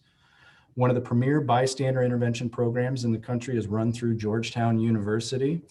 And thus, recommendation 16 is that we should actively pursue the Georgetown Innovative Policing Program's active bystander for law enforcement or ABLE training, with the goal of preparing officers to intervene to prevent harm and create a culture of peer intervention. While training with statewide and national subject matter experts will always be important, it's increasingly important that the police department seek local training through partnerships with community organizations and groups. In the past, the police department has done a good job partnering with social service agencies and groups like the NAACP on community-led trainings. However, these efforts can and should be expanded in the coming years. These locally led training opportunities can be incredibly impactful as the community can describe lived experiences and facilitate open, respectful dialogue with officers in a way that builds understanding, humanizes issues, and quickly influences change. From training, we're going to look at department policy and city code. Iowa City is one of 10 police agencies in Iowa and only 4% nationwide that are accredited. This process requires that you are constantly reviewing policies and monitoring compliance on a daily basis. Currently, accreditation efforts are managed by a sworn sergeant within the police department. Long term, I think these duties may be best suited for a civilian position that would bring a non-law enforcement perspective to policy development and compliance review efforts. And that's recommendation 18. As part of the CALEA process, we're going to be updating 36 general orders in the next 12 months. It's been a long-standing practice that all general order changes get routed to the Community Police Review Board for comment. And as we move forward with that this next year, we need to apply the tools that we have learned with our racial equity efforts and include some type of racial impact statement with every policy update that we perform. And this will help facilitate more conversation with the CPRB and community and make sure that we're intentionally giving this thought with each policy update. Recommendation 20 can happen later tonight. That is the final adoption of your unbiased policing ordinance that is on your agenda tonight. In October of 2020, our interim police chief issued new guidelines to all officers for traffic stops. The new measure acknowledges the disparities in stops and outcomes and notes the societal cost of such disparities. These costs ultimately inhibit our ability to achieve our mission to partner with the entire community. The new guidelines provide clear direction to officers to focus traffic enforcement solely on issues of driver and public safety. The desired outcome is for the public to view traffic enforcement solely as an effort to help ensure the safety of the public and not as a punitive action for non-safety related issues. The intent of following the traffic stop guideline is also consistent with the overall goal of eliminating any occurrence of bias-based policing practices. These guidelines were issued with a scheduled review by the police chief after 60 days. And recommendation 21 is that we make those new policies permanent after that review period. In the fiscal year 2019 budget, the city set aside funds to expand public safety cameras into the pedestrian mall. The infrastructure portion of this project was completed with the Ped Mall rehabilitation project that took place in 2019. The city now needs to install the cameras and adopt the policy that's going to govern their use. The city has circulated an initial draft policy to the American Civil Liberties Union and is working through the comments that they provided for us before we finalize the document. The public safety camera network is intended for investigations of serious crimes and is not intended for use as a surveillance tool. Over the years, the department has seen a number of significant public safety issues downtown that has required hundreds and hundreds of hours of investigatory work. Such incidents include shootings, hate crimes, sexual assaults, and seriously injured persons. Without a camera system, the department utilizes investigators to try to identify witnesses and provide private video sources. This limits the department's success rate in quickly resolving the crimes and bringing answers and justice to the victims. It also heightens the risk that a criminal may repeat an offense and further victimize additional people. The city appreciates that there will be public sensitivity to the cameras that cover public spaces. The development of a strict usage policy will help ensure that the cameras are not used for live monitoring unless there is an active public safety emergency, such as a fire or an active shooter situation. The policy will be presented to council, and so the corresponding intent is known and the use is transparent and speaks to the goals of solving crimes and assisting victims. And that's recommendation 22. 23 and 24 speak to our working relationship with the Community Police Review Board and the Human Rights Commission. I see a lot of opportunity here. In the case of the CPRB, it's important that they remain independent, but it's also important that they feel supported by the department. This can be done through regular communication and enhanced transparency. The recommendation reads that the police department should renew its commitment to the Community Police Review Board through regular police chief updates, staff introductions, frequent policy reviews, enhanced use of force reporting, body cam compliance reporting, and a more extensive board member orientation and internal investigations training. The Iowa City Police Department historically has not been involved with the Human Rights Commission. The commission not only consists of very diverse Iowa Cityans, but their mission focuses on ensuring that all residents know their rights and have equitable opportunities. A closer relationship with the HRC will provide unique opportunities for the police department to build a better understanding and build relationships with the diverse subsets of our community. Item 24 is that the police department should assign a liaison to the Human Rights Commission and actively participate in community education, recognition, and outreach events in order to build more understanding and connections with the diverse populations in our community. Council recently adopted its 2021 legislative priorities. Those included items such as decriminalization of marijuana, support for the Governor's Focus Committee, support for specialty courts, and more. And it's imperative that we work with our partners, including other cities and groups like the NAACP, to advocate for change and lead by example when possible. That's item 25.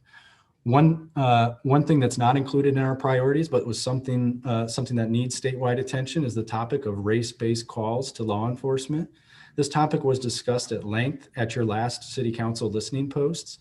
It involves the all too frequent occurrence of the public calling 911 to report suspicious behavior of minority individuals. These calls often prove to be baseless, with race playing a motivating factor. An example can be someone reporting suspicious behavior of 3 unknown Black males walking down their street or hanging out in a neighborhood park. These calls put our officers in difficult positions as they must respond, but the report that they receive lacks any note of illegal behavior to warrant making contact with those individuals. A lawful prohibition on race-based calls would need to occur at the state government level.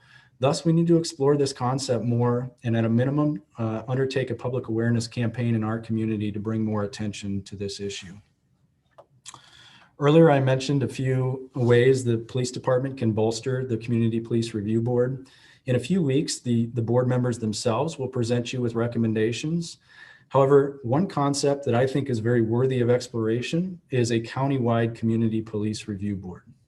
Currently, Iowa City and University Heights are the only 2 communities in the state of Iowa with a Community Police Review Board. In the wake of renewed national focus on policing, it's expected that other communities, both locally and across the state, will adopt similar civilian oversight boards. And while this is encouraging, it could also prove to be confusing and inefficient for our residents, who often do not know the jurisdictional boundaries of the communities or understand the difference in governance structures. In Johnson County alone, there's 4 municipal law enforcement agencies, in addition to the University of Iowa Department and the Johnson County Sheriff's Office. One can begin to imagine that if there were a similar number of oversight boards, all with unique policies and procedures, it could make navigating the complaint process more confusing and difficult. In addition to removing barriers for the public, a regional civilian oversight board could help achieve many other goals. A regional board could allow external law enforcement agencies to conduct initial investigations, as opposed to having the department that is the subject of the complaint complete that initial investigation. For an affordable cost to each agency, an independent staff person could be hired and assist the complainants and monitor the investigatory processes. The same person could also effectively lead public education efforts. And so I believe this is something that requires further review, and the recommendation is for the council to take the lead on that discussion with your elected peers to see if there's mutual interest. Recruitment, shifting gears to recruitment, it's been a huge focus of the department for the last several years. We've made measurable progress on increasing the diversity of our department, but only so much progress can be made with traditional approaches. And I'm personally interested in exploring an Iowa City-based public safety apprenticeship program that could help remove more barriers to successful application. This recommendation reads that the city shall explore the creation of a local public safety apprenticeship program to bolster efforts to increase the number and diversity of applicants for a wide variety of public safety positions, including police officers, firefighters, and even some public works positions. The program would pay a stipend to participants who would learn critical skills and perform limited duties and community service. Now, there are some state requirements that are fairly rigid, and we've seen a disproportionate portion of our minority applicants fall off during the written exam and the physical testing components of the police hiring process. So we need to be more aggressive with our support programs, such as study sessions and physical training programs. And that's recommendation 29, is to really build support systems that can help our applicants through those stages of the hiring process.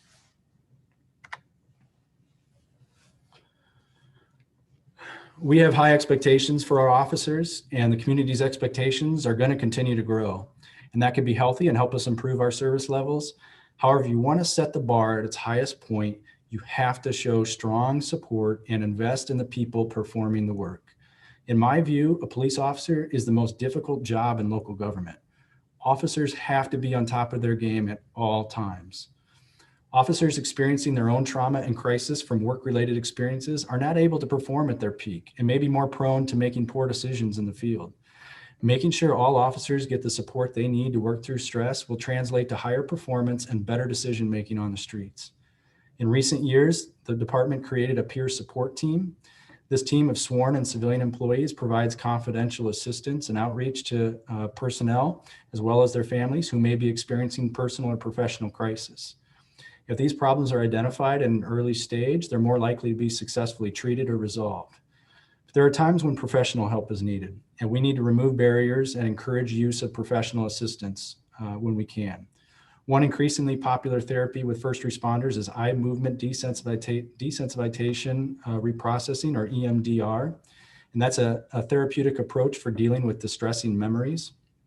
And those certified professionals can help officers process negative memories associated with their work and help them move forward with comfort and continuing to serve the public in their policing role.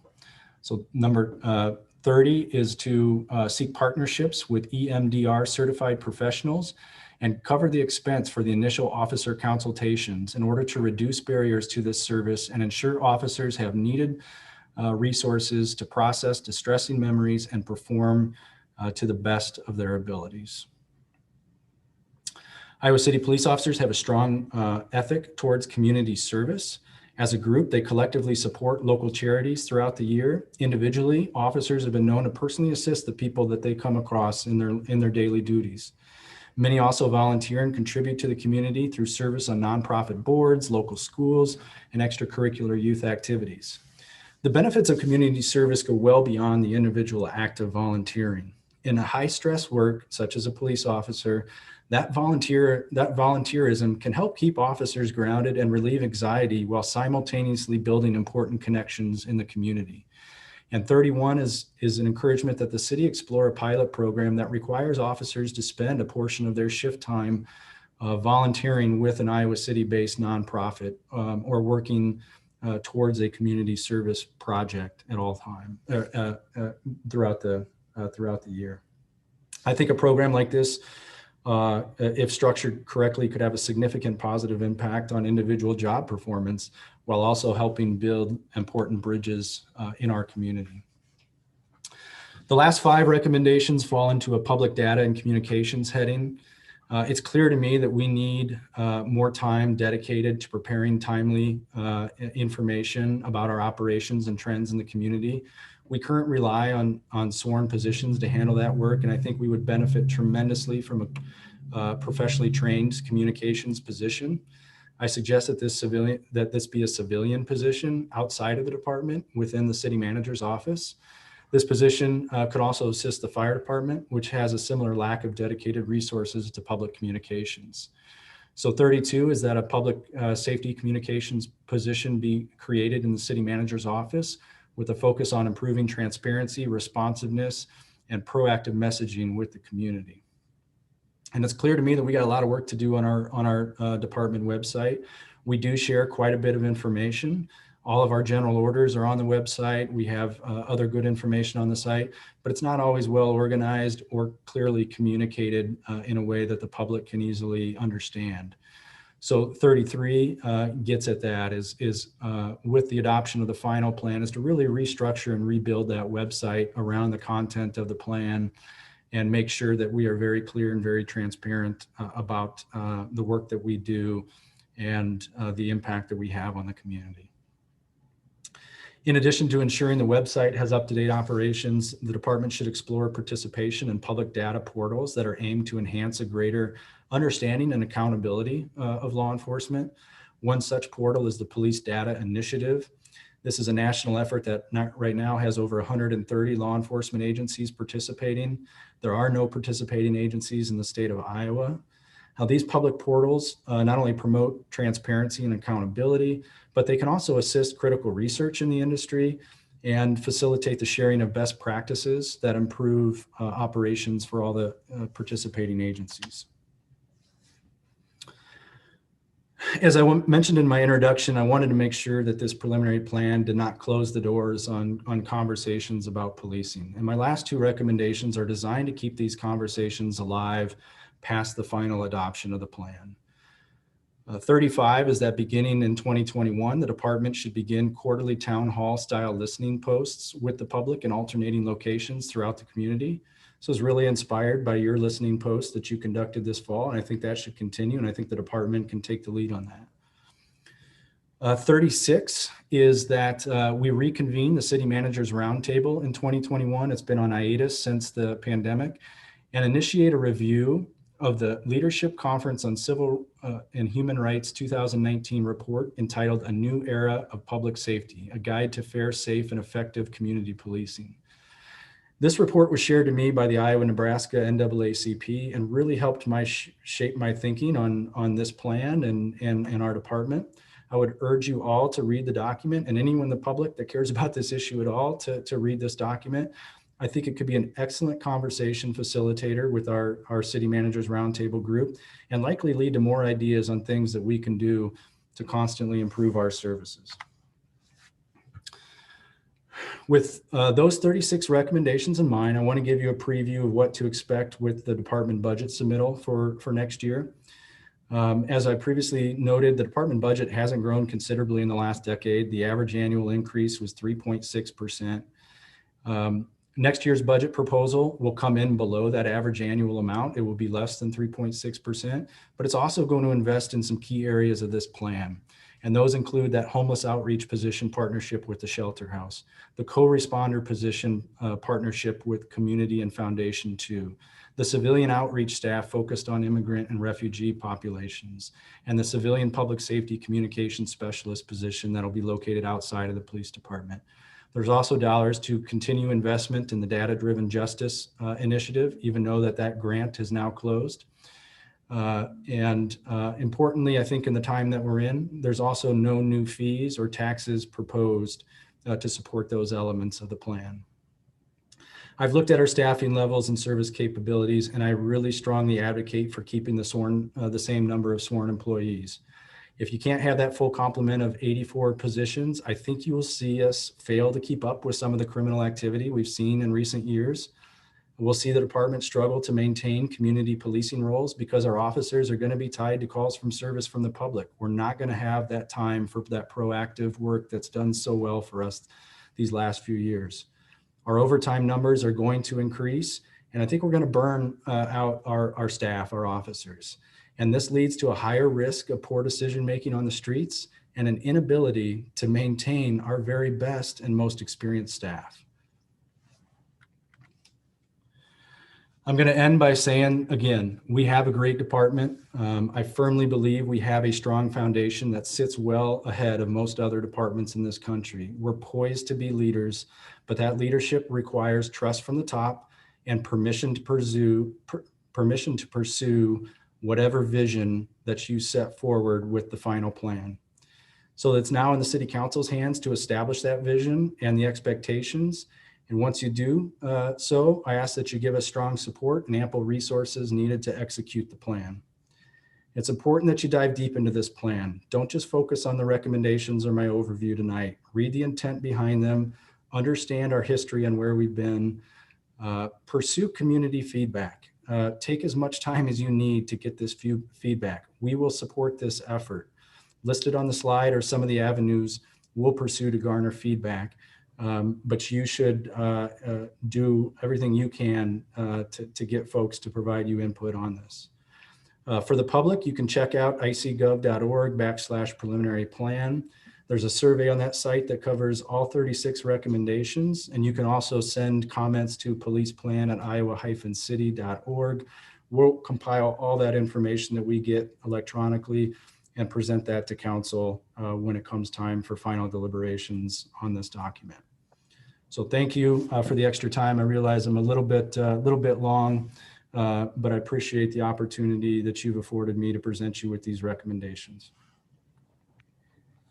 City Manager Jeff, thank you for that, walking us through actually a very brief overview of what is being suggested for a preliminary plan.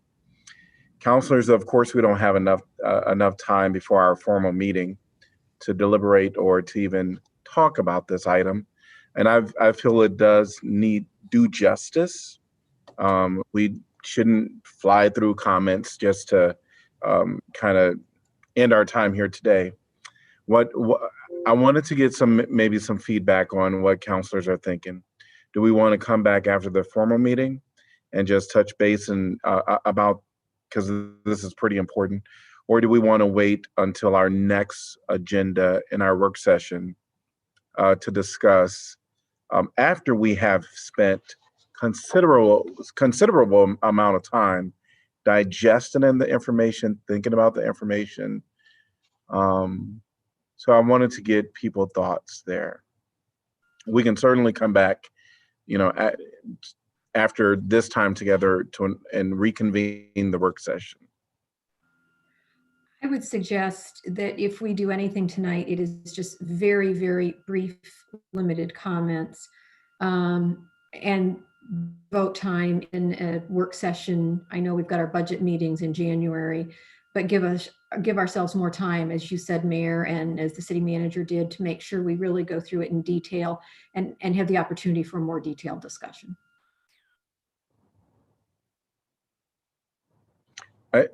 I think for me personally, I know this has been a long-awaited thing for not only us but the community.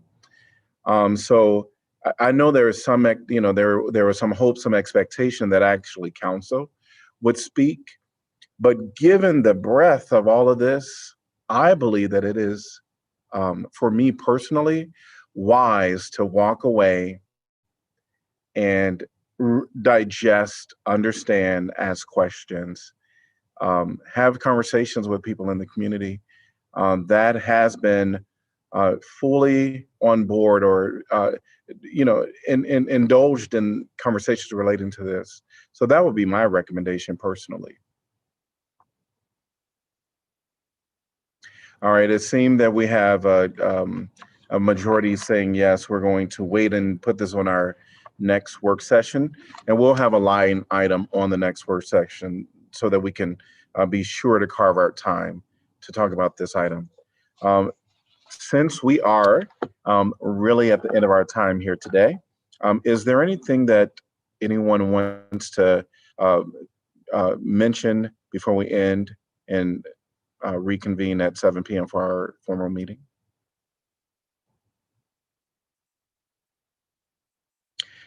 Yes. All right. So we're going to convene, and I think, Jeff, want to say thank you for all the work that you put into this. I know I've been a counselor since 2018, and I've come to know you very well, in my opinion. And I know that this was something that you really put a great thought and intent into. Not saying that it's going to all be gravy and accepted, and you already know that. But I want to say thank you for your efforts. It means a lot to me. So thank you. And I know it means a lot to all of our counselors and to the people in Iowa City. So thank you for that. We're going to convene. We're going to be back at 7 p.m. Remember that there is a formal meeting agenda Zoom link that we have to sign back into. We'll see you at 7.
This is an audio test for cable.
All right. I want to make sure all of the counselors are here and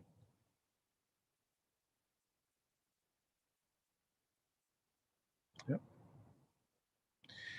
I don't see Counselor Taylor.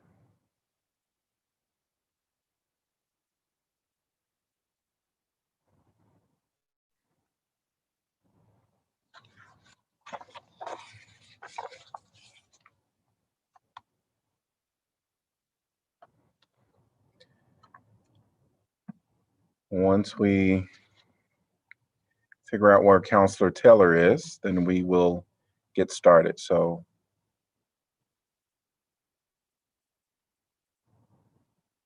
there she is. She's coming up. All right, you're listening to and joining in to the City of Iowa City formal meeting on December 15, 2020. And we're going to begin with roll call, please. Burgess, Here. Mims,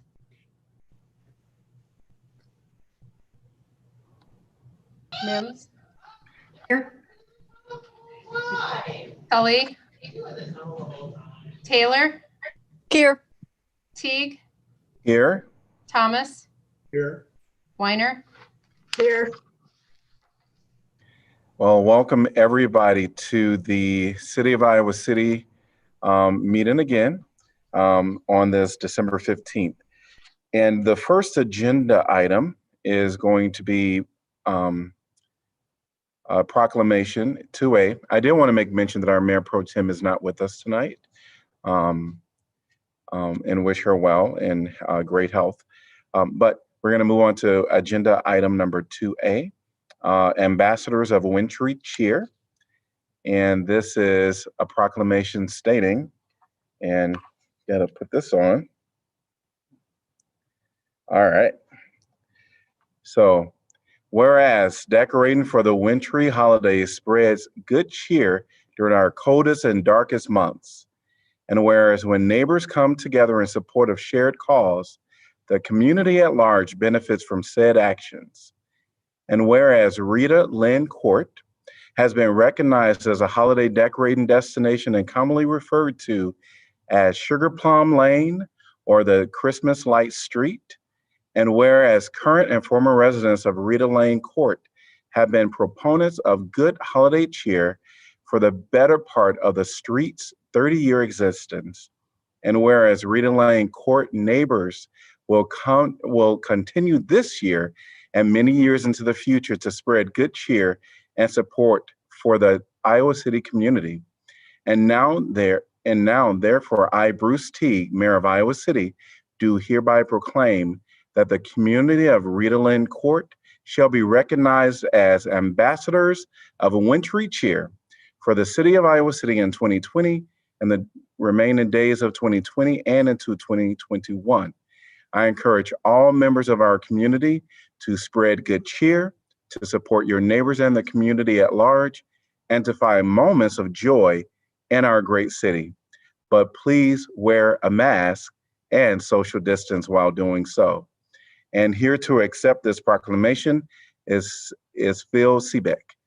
Welcome.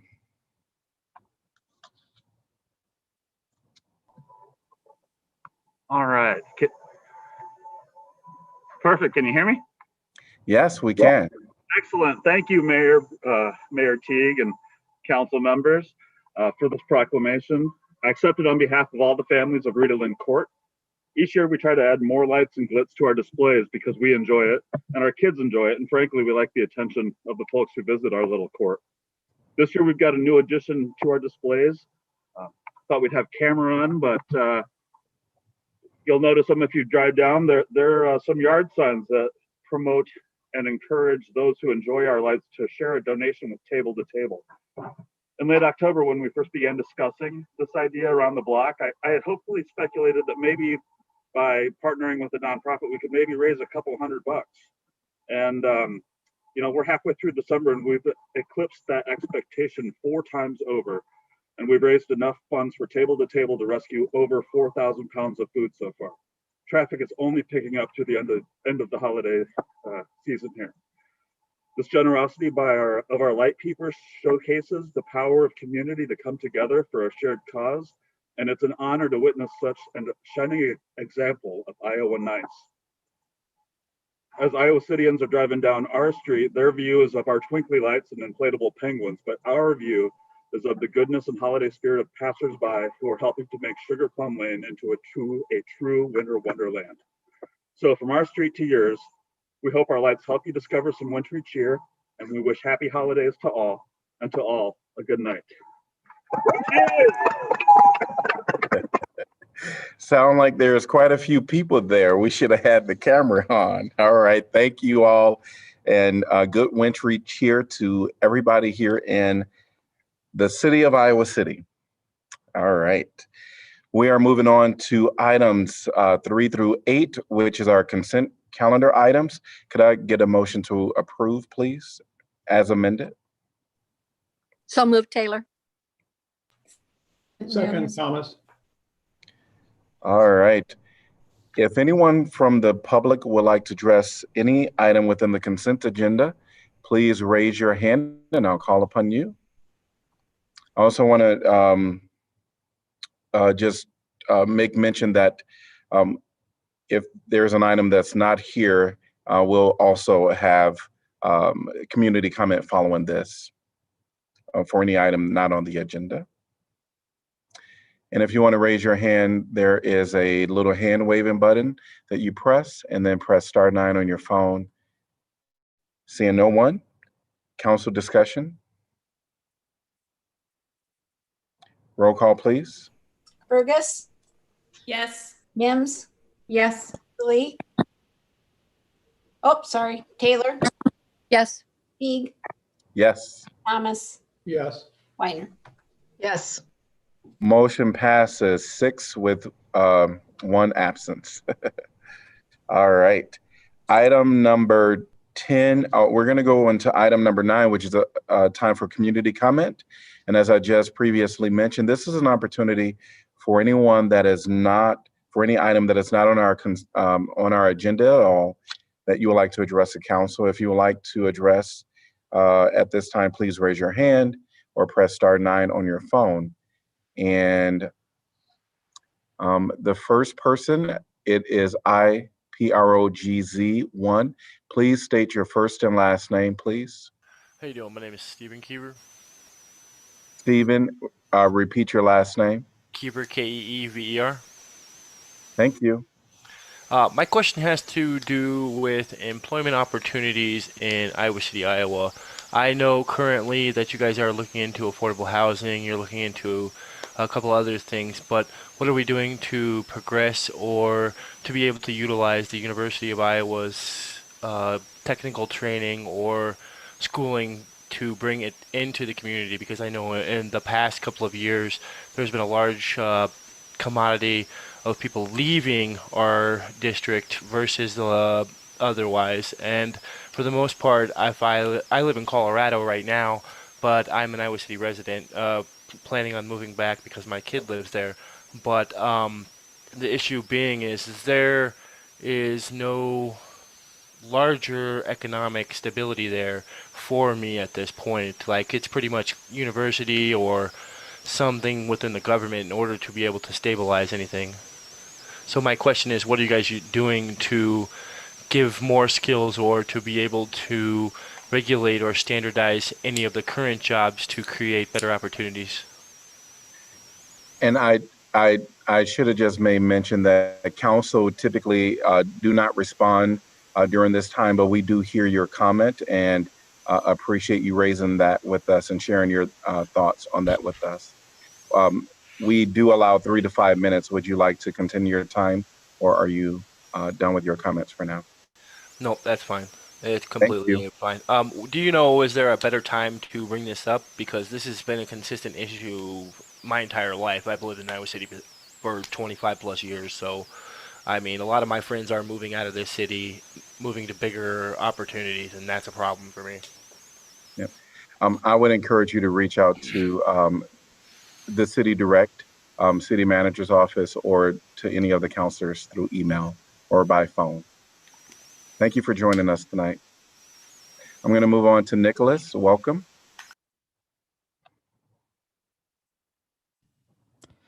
Thank you, Mayor and councilors. I'll have quite a bit to say about the annexation later tonight, but I wanted to address something that sort of broadly came up in the work session. Well, not even broadly, there is a specific instance of this. So in the past, several of you had expressed an interest in the cahoots model in terms of dealing with community relations and how to restructure policing. So I have to say, I was actually incredibly shocked to find that the city manager's recommendations not only included nothing from that model, but he actually felt the need to openly and publicly degrade it. So I was just going to suggest, as you are all thinking about, his recommendations, you might want to actually ask your city manager why he felt the need to denigrate a model that has not only been suggested by many, many community members, but also has been favored by yourselves. I mean, I think that's a reasonable question to ask him. Thank you. Thank you, Nicholas. Would anyone else like to address council? If so, please raise your hand.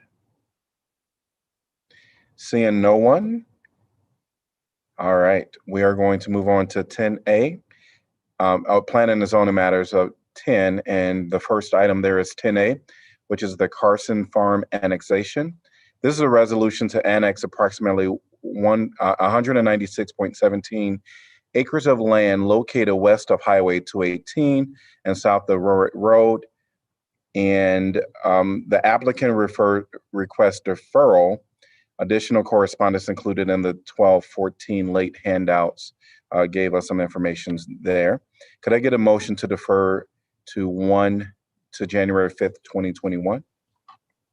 So moved, Mims. Second, Weiner.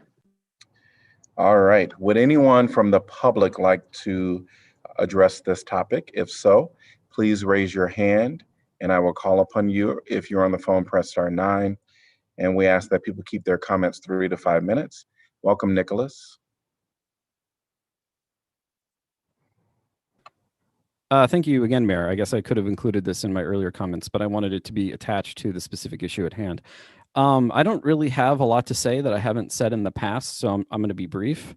I would actually like to personally thank Councilors Thomas and you yourself, Mayor, for actually debating this issue and for doing something that I think is really important, because in the discussion in the work session about this annexation, several people tried to make it seem as if like, oh, well, this is just this stage of the process. This is just a limited thing. It's not a limited thing. What both of you recognized quite astutely is that, in fact, this is what gets the whole process underway in the first place. That by doing this and by the city actually committing to, provide infrastructure and to annex this, to include it in the city, quite literally, like that gets the ball rolling, and that's what actually ends up committing the city to a lot of decisions that later down the line you may not necessarily want to make. And I actually wanted to praise both of you for recognizing that fact and actually trying to think through what the ramifications of these decisions are. And so thank you. That's it. Thank you, Nicholas. Would anyone else like to address this topic? If so, please raise your hand. Sarah Barron. Welcome. Hi, Council. Mayor Teague, I love your tie. I just wanted to emphasize a point that was raised by Councilor Weiner and reinforced by City Attorney Dilks, that you will have many opportunities to weigh in on this project. But if you do the annexation on the 5th, you will be agreeing to the current terms of the annexation policy, which will mean that you'll ask the developer to commit 10% of the units to affordability for a period of 20 years. That may be what you want to go forward with. But if it isn't, I think it's worth considering a review of that before you make that decision, because that will govern what you can ask for from the future. And so I don't want to see that opportunity squandered if you want to put additional requirements or restrictions on the annexation that you're offering. I think there's a lot of wonderful potential here to consider. We're really looking forward on partnering with it. I can't speak for our nonprofit partners, but I will say that I think you have some nonprofit developers in the area who would be more than happy to work with the developer to create some really outstanding affordable housing opportunities in the neighborhood if you choose to go that route. But we'll want to have the strongest foundation possible to build on. And so I just wanted to remind you of that and offer that if you'd like to discuss that in more detail before your January 5th meeting, we would be very glad to do that. Thank you. Thank you, Sarah. Would anyone else like to address this topic? Please raise your hand if so. Seeing no one, council discussion. I'm going to do a voice vote on this. So all in favor say aye. Aye. We just saw Martha raise her hand. I think with Zoom, we're in the middle of a vote. So all in favor say aye one more time. Aye. Aye. Aye. Any opposed? Hearing no one. It passes 5-0. We're going to move on to item number 10B. This is Carson Farm rezoning. And this is an ordinance conditionally rezoning approximately 1.96.17 acres of land located west of Highway 218 and south of Rurit Road from county residential and county urban residential to interim development single-family residential zone. And I'm going to open the public hearing. All right, and public discussion. And Martha, welcome. Thank you. I wasn't quick enough on the draw.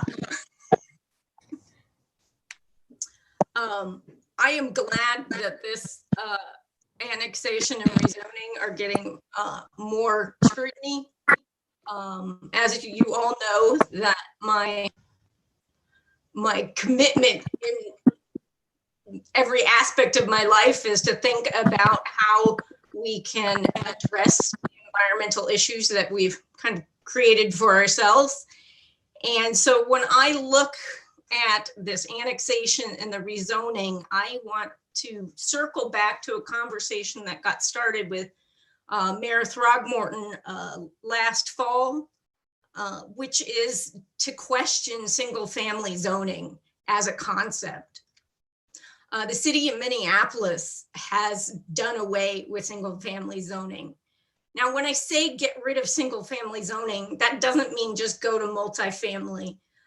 It means allow, there's a list of ways that you can consider this. And in different types of neighborhoods, you might do it differently. But when you get away from single family zoning, you could do a duplex or a triplex. And currently those are only allowed in corner lots in certain areas. And if you look at the documents that were prepared by the city, you can see that there's almost no duplex permits being issued. And when you have single family zoning on large lots, that means houses that are $300,000, $400,000, $500,000. So you've got an economic equity issue there when you're not only allowing these large lots, medium lots, and single family units. So by introducing more diversity, you're actually reducing some of those unit costs so you can have more economic diversity in your community. The other piece is if you want to do a little research on our current way of doing subdivisions, it's deeply embedded in classism and racism. So if you do a search for history, single family zoning, racism, or history, single family zoning, classism, you're going to find in pretty short order that this vision of the American dream that has been pushed on us was actually created to exacerbate classism and racism. Now, I'm not saying that our current approach inherently does that, but I'm saying that it creates the opportunity to not make it better or possibly make it worse. And then there's the environmental piece because when you space units further apart, you've got more linear feet of sewer, more linear feet of water. You've got trash trucks have to travel further. Human beings have to travel further between units. There's more lawn to mow. There's more concrete to pour. It's tremendously inefficient. And these types of developments tend to promote and even codify the requirement for large units, which larger units use more materials and require more energy to operate. So you've got knock-on effects from an environmental standpoint. And then there's the cost issue to the city, because the city absolutely does not charge enough for the extension of sewer and water and roads to cover your cost for maintaining these spread out units. They're very inefficient. And if you look at studies of the income from tax revenue in communities, these types of neighborhoods are terrible. They're a big drain on city services. So I think you need to step back and do a serious reevaluation. I'm very concerned about the comprehensive plan because I am not aware of, I'm not saying it hasn't been done, but I am not aware of an analysis of the comprehensive plan through the lens of race, of class, and of the environment. And if we don't start looking at our planning through those lenses, we're not going to change the way we do it. You can't just keep, chugging these units out like it was like they didn't have any impact. They have a big impact. And so the last closing thing I want to say is that I remember one of the council members last year when this came up, when Throgmorton said, maybe we need to allow duplexes and triplexes by right rather than by exception. The comment was, well, this is going to be hard. Yeah, it's going to be hard because you have comfortable people who want to continue being comfortable and they want to live their comfortable lives in the way that they're used to, without having to question things. And it's your job looking forward and forecasting and looking at the broader community. It is your position where you have that ability to look more broadly at the impacts of what you're doing. And sometimes you're gonna have to say no to the comfortable people when they ask to not be made uncomfortable, because chances are high that when you make choices to keep the comfortable people comfortable, that there are unintended consequences for people who are already uncomfortable. And when we start looking hard at these issues of social equity and environmental equity, we have to start challenging the comfortable people. And I know it's going to be hard, but I know you're up to the task. Thank you. Martha. John Yap, welcome.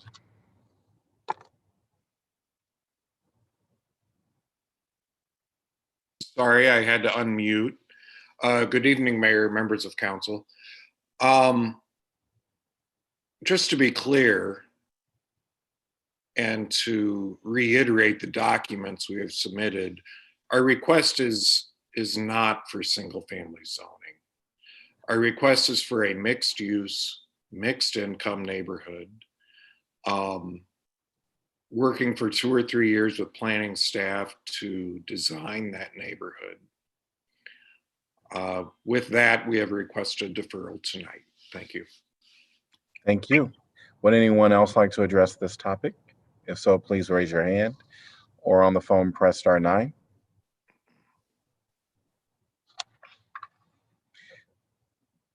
Seeing no one, council discussion. Could I get a motion to continue the public hearing and defer first consideration to January 5th, 2021? So moved, Taylor. Second, Mims. And I'm going to do a voice vote. All in favor say aye. Aye. Aye. Any opposed? Motion passes 5-0. Isn't it 6? I'm sorry. Mr. Mayor, I think 6-0. Yes. All right. Item number 10C. Mayor, Yes, could we accept correspondence for 10A? absolutely. We're going to go back to 10A. I was trying to get Martha comment up there. So 10A, can I get a motion to accept correspondence, please? So moved, Burgess. Second, Weiner. And all in favor say aye. Aye. Aye. Any opposed? Motion passes 6-0. Item 10C, rezoning at 400 North Clinton Street and 112 East Davenport Street. Ordinance conditionally rezoning approximately 12,000 square feet of land located at 400 North Clinton Street and 112 East Davenport Street to planned high-density multifamily residential. And can I get a motion to give second consideration? Move second consideration, Thomas. Second, Burgess. All right. And would anyone from the public like to address this topic? If so, please raise your hand and keep your comments 3 to 5 minutes, please. Seeing no one, council discussion. Roll call, please. I'm here. Mims, Yes. Lee, Taylor, Yes. Teague, Yes. Thomas, Yes. Weiner, Yes. Burgess. Yes. Motion passes 6-0. Could I get a motion to accept correspondence? So moved, Weiner. Second, Mims. All in favor say aye. Aye. Aye. Any opposed? Motion passes 6-0. Item 10D, zoning code amendment PRM zone bonus provisions ordinance. This is an ordinance to amend Title 14 zoning to allow minor adjustments in planned high-density multifamily residential zones for new construction projects which involve preserving a separate historic structure. Can I get a motion for a second consideration? So moved, Burgess. Second, Taylor. And would anyone from the public like to address this topic? If so, please raise your hand. Seeing no one, council discussion. Roll call, please. Taylor, Yes. Teague, Yes. Thomas, Yes. Weiner, Yes. Burgess, Yes. Mims. Motion passes 6-0. Item 10E, rezoning 4 acres at Myrtle Avenue and South Riverside Drive. Ordinance conditionally rezoning approximately 4 acres of land located at Myrtle Avenue and South Riverside Drive to Riverfront Crossings, West Riverfront District Zone. And the applicant has requested expedited action, and the correspondence was in our council packet. I move that the rule requiring that ordinances must be considered and voted on for passage at 2 council meetings prior to the meeting at which it is to be finally passed be suspended, that the second consideration and vote be waived, that the ordinance be voted on for final passage at this time. Second. Moved by Mim, seconded by Thomas.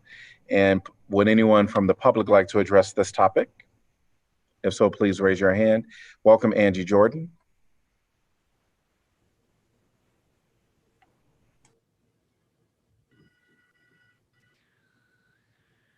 Can you hear me okay? Yes, we can. Okay, I could be totally wrong on this part, so if it is, let me know.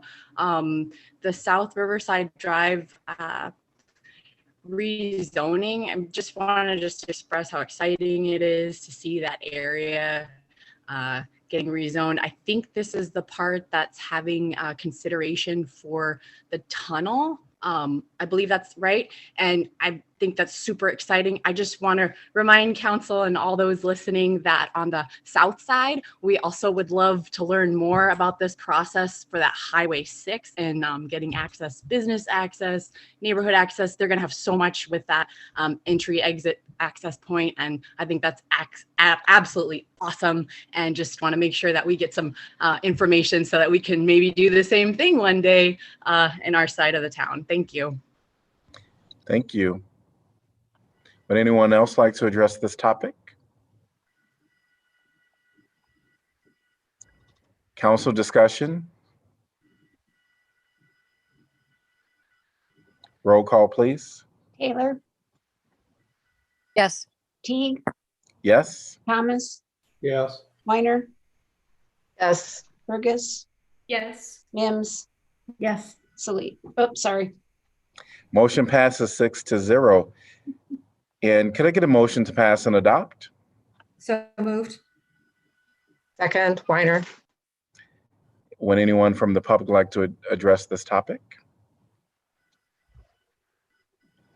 Council discussion? Roll call, please. Teague, Yes? Thomas, Yes. Weiner, Yes. Burgess, Yes. Mims, Yes. Taylor. Yes. Motion passes 6-0. Motion to accept correspondence? So moved, Mims. Second, Burgess. All in favor say aye. Aye. Aye. Aye. Any opposed? Motion passes 6-0. Item number 10F, zoning code amendment changes to the Riverfront Crossings West Riverfront Sub-District Ordinance. And this is an ordinance to amend Title 14 zoning to expand the West Riverfront Sub-District boundaries and to increase the maximum bonus height in the West Riverfront Sub-District to 7 stories for properties north of and near the Iowa Interstate Railroad. And the applicants have requested expedited action. I move that the rule requiring that ordinances must be considered and voted on for passage at 2 council meetings prior to the meeting at which it is to be finally passed be suspended, that the second consideration vote be waived, that the ordinance be voted on for final passage at this time. Second, Taylor. Would anyone from the public like to address this topic? If so, please raise your hand. Welcome, Martha. And we ask that people keep their comments 3 to 5 minutes. Hi, so while I'm on the phone, I thought I would take the opportunity to mention that the density bonus can be awarded based on a number of criteria. And I'm sure you all acutely remember this from the Court Street project. At this time, the Riverfront Crossings density bonus does not require certain energy performance standards to receive a density bonus. You have a menu of options. This stands in stark contrast to the TIF requirements that says you must meet this level of energy efficiency. I think it's high time that the council apply the same criteria, basically just translate over that TIF criteria to the riverfront crossings. And I know the city manager wants to go through a whole process, but we already went through that process for the TIF component with the developers, with interested parties in the community. It's been litigated in the public, so to speak, in the TIF process. It would be a pretty straightforward option to just say, look, we're going to apply the same criteria here to the density bonus. And I think it's overdue to have this conversation. So I encourage you to press for this conversation. And I will remind you that the council members have the option to just choose to vote to make this decision and to say, we're not going to wait to reopen this public comment process that we've already invited the stakeholders to on one occasion. Just translate over the policy for the density bonus. And if you're going to expand your zone with an increased density bonus, it just increases the need and importance for that energy requirement tied to any density bonus, just like affordable housing is tied to any density bonus. Thank you. Thank you, Martha. Would anyone else like to address this topic?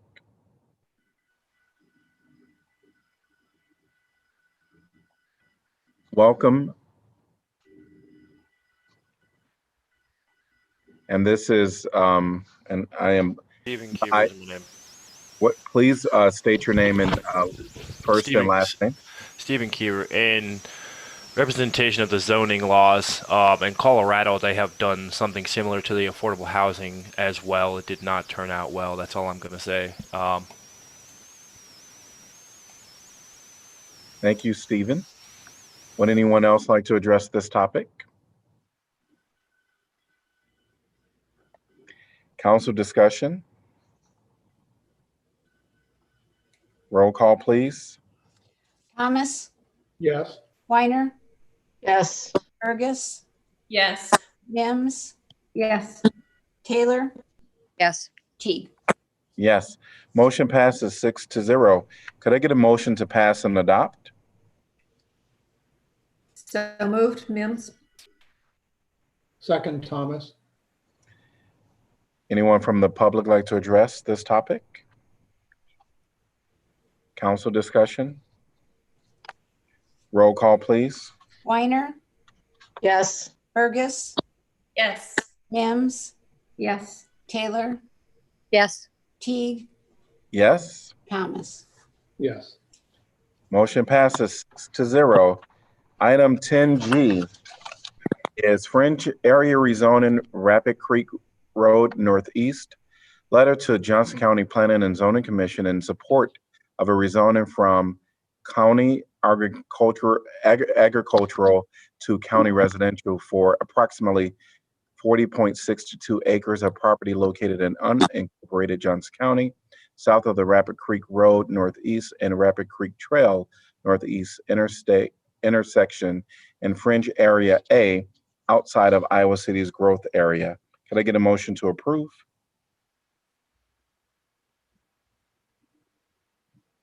So moved, Mims. Second, Thomas. And staff presentation. Thank you, Mayor, Council. Danielle Sitzman, Neighborhood Development Services. This is an application for rezoning shown in the dotted white line here. If you're not familiar with those street intersections, is generally north of I-80 and east of Highway 1. At this time, Yellow Rock LLC, the property owner, would like to rezone the parcel to develop a county subdivision. Because this land is subject to our current fringe area agreement, it's coming before you tonight for recommendation to the county on that rezoning decision. If the rezoning is approved, the applicant intends to develop a county subdivision and divide the land into approximately 7 single-family lots. City approval of that subdivision would be a separate application and also subject to our fringe area agreement. This property is, as I mentioned, within the fringe area A. It is outside the city's growth area, located in this portion of the city, portion of our fringe area agreement, I should say. The current comprehensive plan for Johnson County calls for it to be agricultural uses, a very limited residential development, 40 acres or larger in size. So this would be a change from the existing conditions. Talking a little bit about the existing conditions, this shows the surrounding county zoning. It's currently agriculturally zoned and they're requesting to change it to a county rural zoning designation. A little bit of context, the southern half of the property is woodlands, natural open space, and contains a creek with a floodway associated with it. Development would have to respect those flooded areas and cluster away from that. We do use 2 criteria for reviewing rezonings. Again, our fringe area agreement and modify representing the comprehensive planning perspective from the city. We also look at the county's comprehensive planning and compatibility with the neighborhood. As I said, our fringe area agreement is the component of the city's comprehensive plan. It applies to areas outside of the city's jurisdiction that we don't plan for in our district or sub-district plans. Does provide guidance for areas within 2 miles of the city's corporate limits. I also mentioned we looked at the county's comprehensive plan. The county has recently updated its comprehensive plan, so it's a bit out of touch with our current fringe area agreement, which we're currently updating with county staff, and we'll eventually get to a new fringe area agreement for you to adopt. This shows the areas that the county has included in their long-range planning as appropriate for residential. Again, the subject property is highlighted in that green color. This would result in residential development of a character fairly similar to what's in the vicinity already, which is larger lot rural development. I'm sorry, back up a slide.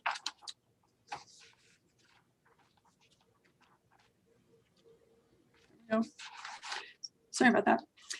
As I said, the county's comprehensive plan is a little bit more current than our current fringe area agreement. So there's a bit of a conflict. However, looking forward to what staff has anticipated the revised fringe area agreement would embody, we don't see that as a long-term conflict. This area is well beyond the city's intended growth boundary and would be appropriate for county-style residential development.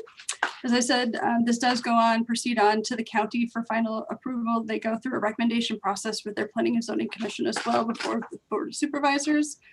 And so based on a review of the relevant criteria, including the future land use planning that the county has done and that city staff is currently working with the county to update our fringe area agreement, we did recommend approval of the proposed rezoning. At its December 3rd meeting, the Planning and Zoning Commission concurred with that and also recommended approval to you tonight. I'm happy to answer questions.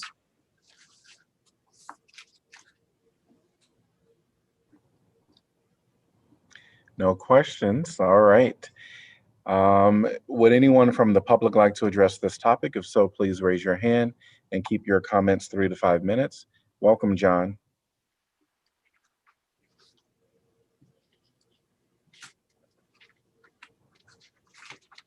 Sorry, I was muted. John Yap, representing the applicant, here to address any questions. Any questions to the applicant? Hearing none. And I believe we have Stephen. Welcome, Stephen. How you doing? My question is do you guys have further development standards you guys are going to comply with, or is this going to be a continuous thing? I'm sure members of the community would like to know what's going to happen with their areas, or if any new monetary value is going to be added to their houses or taken away. And Stephen, just so that you know, typically a developer, we allow counselors to ask questions. But anyone from the public that would like to address the topic, we just ask for you to give your comments on this item. But we heard you and thank you for sharing. Would you like to add anything else? Thank you, Stephen. Would anyone else like to address this topic?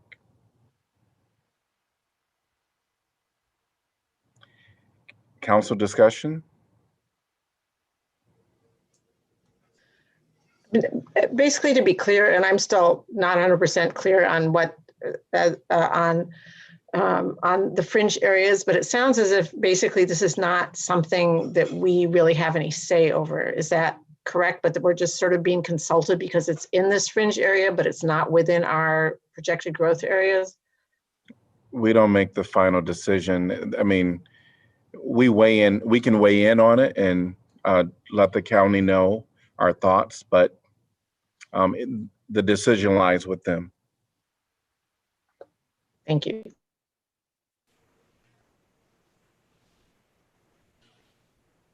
Any other comments? Hearing none. Roll call, please. Burgess, Yes. Mims, Yes. Taylor, Yes. Teague, Yes. Thomas, Yes. Weiner. Yes. Motion passes 6-0. Item number 11, Idlewild Drainage Diversion. Resolution approving project manual and estimate costs for the construction of the Idlewild Storm Water Drainage Diversion Project. Establishing amount of bid security to accompany each bid, directing city clerk to post notice to bidders, and fixing time and place for receipt of bids. I'm going to open the public hearing. And staff presentation, please. Hello, I'm Jason Reichart, Senior Civil Engineer at the City of Iowa City.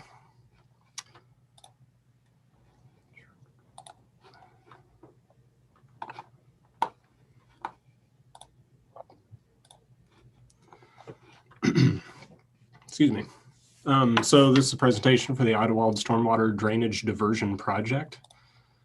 To give you a little background on the project, after the 2008 flood, we experienced some inundation on Foster Road that prevented access to critical infrastructure and neighborhoods in the peninsula area, and access to our wells, our water wells. Stanley Consultants completed a study in 2009 evaluating potential flood mitigation options for this area. Following that study, we hired HDR, and they looked at, the feasibility and impacts of constructing the various flood mitigation alternatives discussed in the Stanley report. And from those results, HDR recommended rerouting offsite drainage to around Idlewild to alleviate pumping needs and reduce the risk of flooding caused by locally heavy rains. Council then directed staff to evaluate the drainage area flowing into the Idlewild subdivision and determine the best method to reroute the offsite stormwater based on HDR's recommendation. In the current project, we hired HR Green to complete a study of the drainage system. Approximately 80 acres drains into the Idlewild subdivision, and determine bypass alternatives that could be used. Like I said, they evaluated this watershed and identified deficiencies within the existing storm sewer system and developed 2 alternatives at a preliminary level. We then continued working with HR Green to evaluate the results of that study, determine the best alternative, and design that desired alternative. The alternative that we arrived at was essentially an open swale, as you can kind of see on the image on the right, with storm piping going under Foster Road and Taft Speedway. This project will also include a bid alternate of a small pump station. Throughout the study phases, we've conducted a number of public meetings with the surrounding neighborhoods and interested parties. City staff has also met with the Idlewild HOA and the Forest View developers to discuss stormwater concerns related to the existing and anticipated post-development stormwater management in the watershed north of Idlewild that drains to the subdivision. As a part of these discussions, there's particular interest from the neighborhood to include a pump station with the project. And as I said, we are including that as a bid alternate with this. So the stormwater diversion portion of the project is funded by the stormwater utility. And again, city plans to include a small pump station as a bid alternate. And I'd like to make the distinction at this point that the stormwater diversion addresses flooding concerns in the storm sewer system as part of a locally heavy rainstorm. The pump station would be part of a larger flood mitigation system that would work in tandem and be more beneficial during river flood events. And based on the consultant's recommendation, a pump station isn't necessarily required to for the diversion portion of the project. However, like I said, as part of a larger flood fighting effort, a pump station could be beneficial. So as I've stated, the diversion portion of the project is funded by the stormwater utility. And then based on how bids come in, any extra funds will be used as funding towards the pump station if the budget allows. And if there is a funding shortfall, depending on, again, how bids come in, we have discussed potential funding agreement with the Idlewild HOA to cover the difference. And with that, if there's any questions.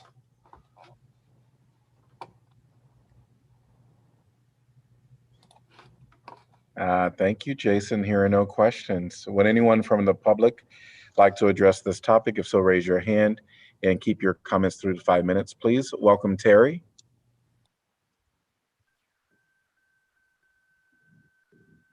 Yes, hello. Hello. Yeah, great.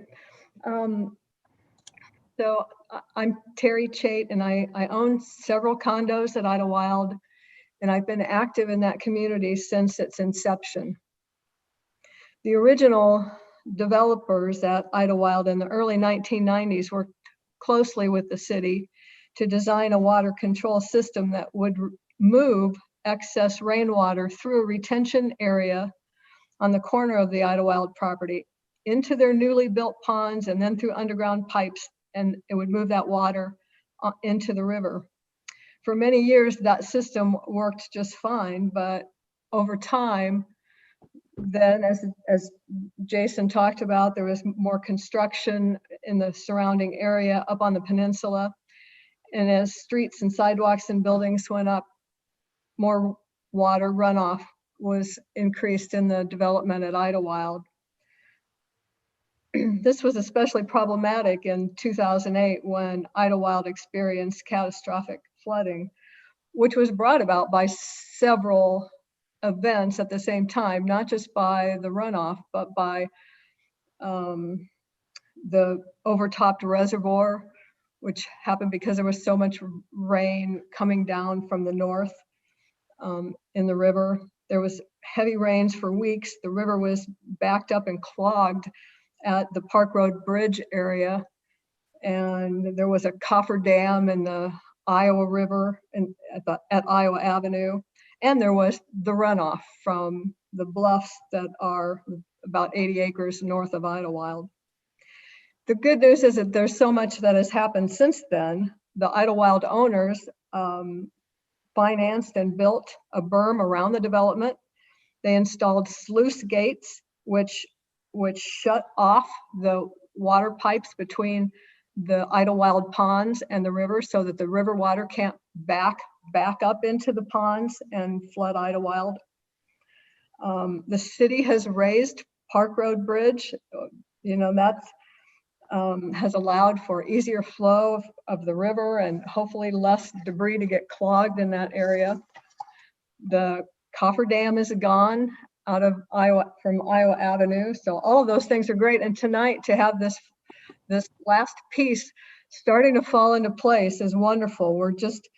We are, all of us at Idlewild are very excited to see this final piece of the project happening that will hopefully help control the water in this area. And we'd like to thank the city planners and engineers who had the insight to develop the project. And thank you to the mayor and the city council for putting aside funding and discussing and supporting this project. We appreciate it very much. Thank you, Terry. Would anyone else like to address this topic?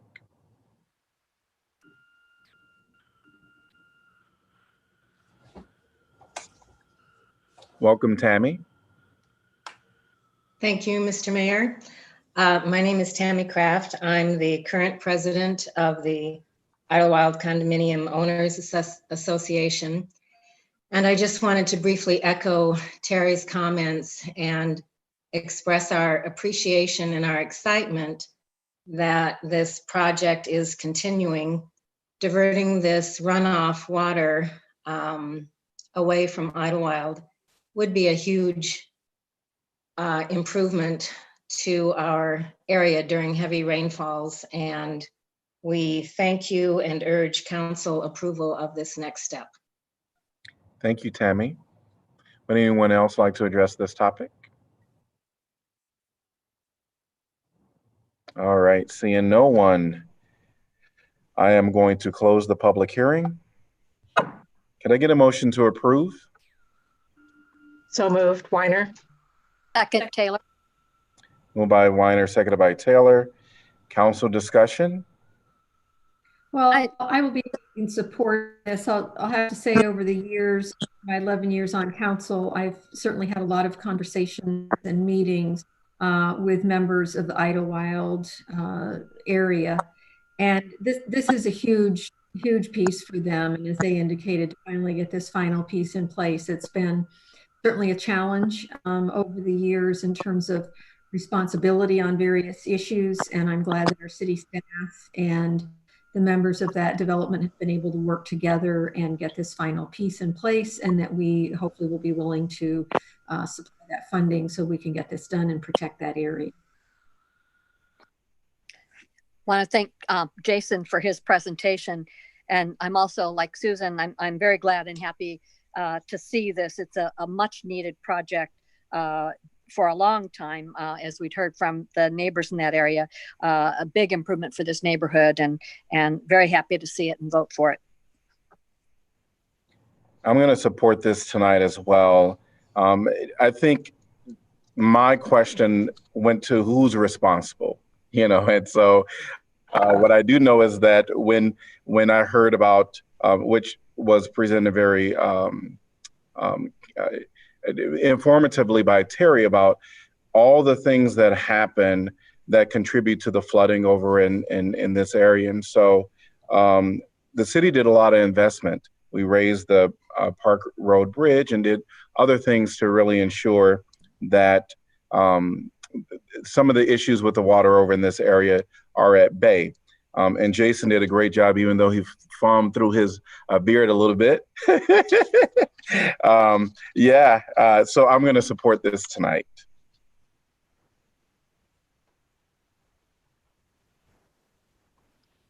All right.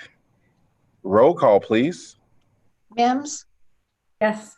Taylor, Yes. Teague, Yes. Thomas, Yes. Weiner, Yes. Burgess. Yes. Motion passes 6-0. Item 12, unbiased policing. This is an ordinance and it is up for pass and adopt. Could I get a motion, please? So moved, Thomas. Second, Taylor. And would anyone from the public like to address this topic? Welcome, Nicholas. I'm just gonna beat the dead horse again. I'll just reiterate the same points that I made last time, even though I know you're all gonna pass this anyway. I would like to reiterate that every single one, as your own city manager's summary statement about this ordinance says very clearly, all of these policies were already in place when literally last year an ICPD police officer racially profiled a black man. So egregiously and in cahoots with a county attorney, no less, so egregiously that a federal judge felt the need in public court to scold both of them for what they had done. That's almost unheard of.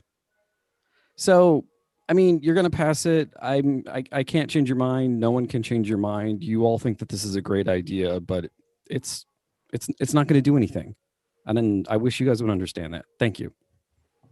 Thank you, Nicholas. Would anyone else like to address this topic?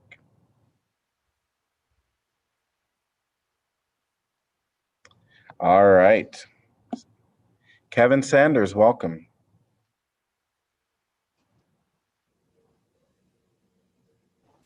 Hello, Mr. Mayor. How are you? Happy you're with us tonight. Thank you. As president of the Iowa City NAACP, I would like to state at this time that we are definitely in support of the city moving forward with this ordinance. And I would also like to reiterate that this is just the first step. I have been meeting with the interim chief as well as the other chiefs throughout the county, and there are plans to address a lot of the concerns in regards to the discrimination, racial profiling.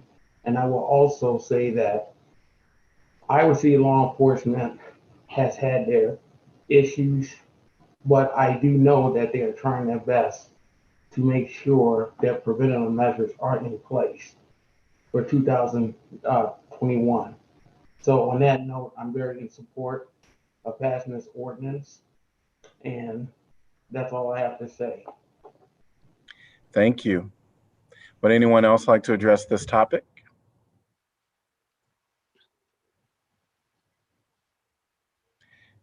Seeing no one, council discussion? I'm very much in support of this. I think it speaks to the values of our city and our staff and I believe our police department. Without addressing the individual instance, I think you can express your values and have it very important to put that out there publicly and in this form. It doesn't mean that we accept when people don't do the right thing, but simply because there might be a case someone not doing the right thing is not a reason to not pass something like this that strongly expresses our values and how we want things to work with our officers and their interaction with the public. So I strongly support this.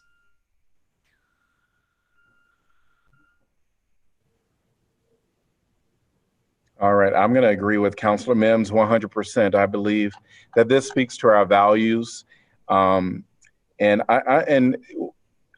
we're talking about equitable treatment, if you read the ordinance, it really does talk about how we envision and what we plan to do. And so this is right up the line as to what I believe of what we want our Iowa City to look like, how we want our Iowa City Police to operate, and very much so in support of this.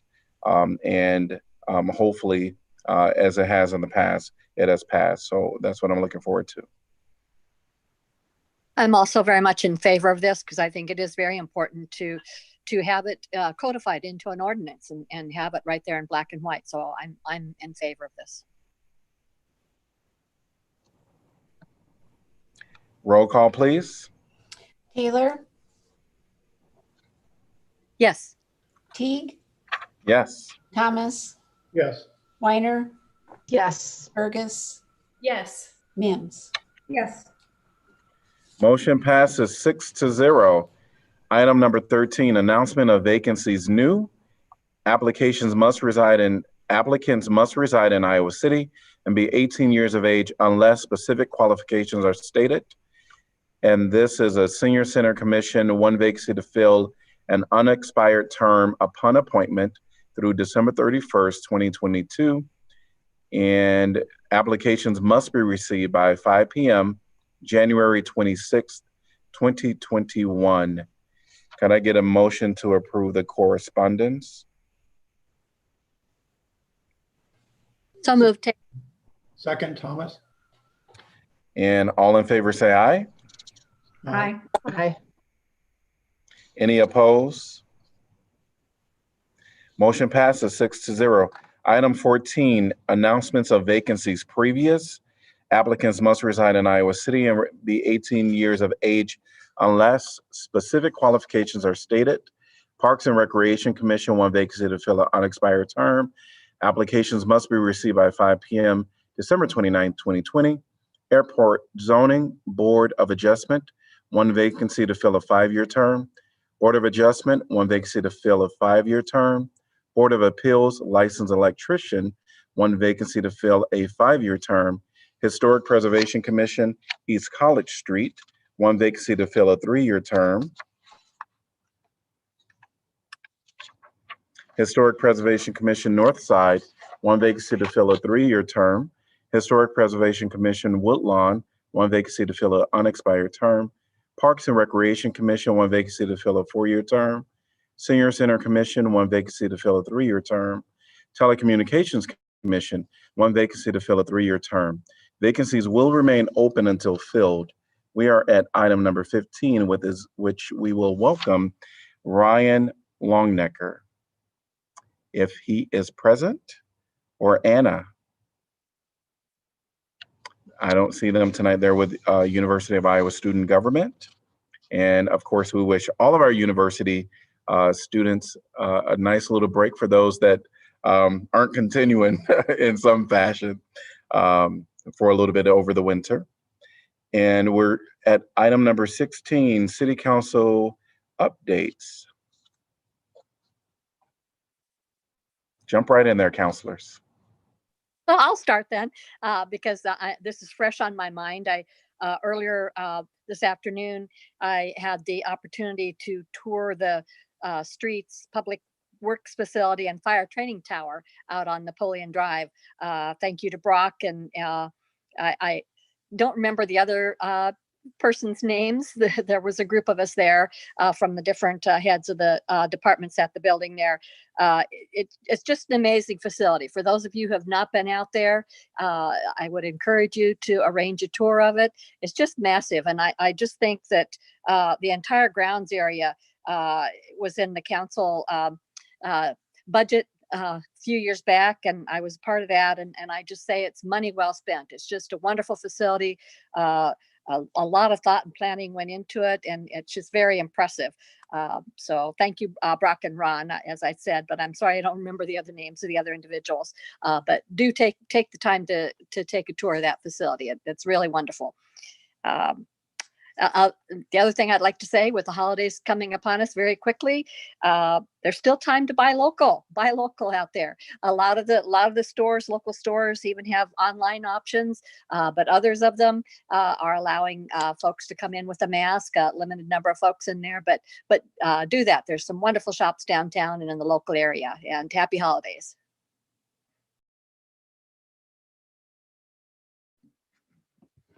Mayor, I just wanted to note that our Truth and Reconciliation Commission is getting underway. And I know we already have members of the commission who are active and sort of holding that mantle as commissioners and representing us very well in the community. So I'm just very excited for that work to get underway. And I just really appreciated our work session this evening, and just want to say, as we end the year, Black Lives Matter. And I'm so excited to continue our commitment heading into 2021. Thank you.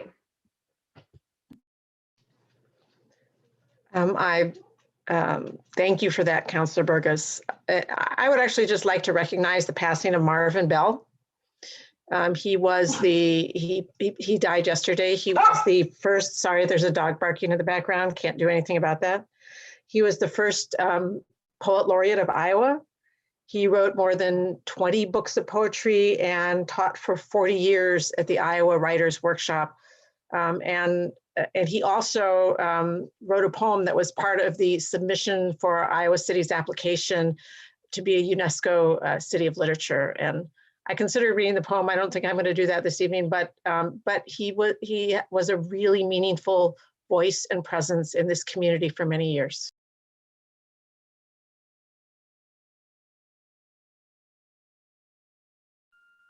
I'll just comment.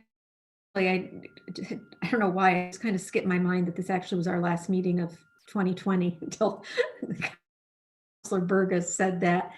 And I do want to wish everybody all the best through the remainder of the year. I know most of us are anxious to put 2020 behind us and hope for a much better year as the vaccine is rolling out, and what that will mean for our economic situation.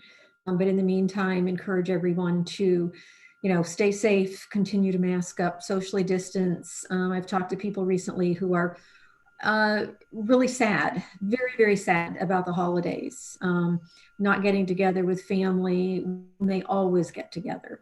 And so this is a real challenge for people. And as I've said to people, and we've all heard and read, we stay apart now so we can be together in the future. We don't want to get, our friends and family sick and lose them. So we need to tough it out for a few more months until we can get more and more people vaccinated. And hopefully by late spring, early summer, things will look a lot different in the meantime. Thank you to all of our city staff who have done just an incredible job in the last, gosh, what have we been now? 9 or 10 months, basically doing this. And while I know we'll discuss it in our next meeting, I do just want to say to Jeff, thank you very much to you and all of the staff who put together just an incredible document for the community and for us as counselors to digest and react to in terms of policing in Iowa City. It's just a phenomenal document. And there's no way, we discussed early on who was going to do this. And I'm very, very appreciative of the fact that you suggested and recommended that the staff do this, because certainly reaching across all of your staff, there's the expertise and the deep thought that we as counselors could never have brought to the table. So you've given us a very, very good place, and the community a very, very good place to start from. I hope people will take time over the holidays to read that and have an opportunity then to give us input over the next few months as we look at this. So thank you, and best wishes for the rest of the year to everybody, and we'll see you after the new year.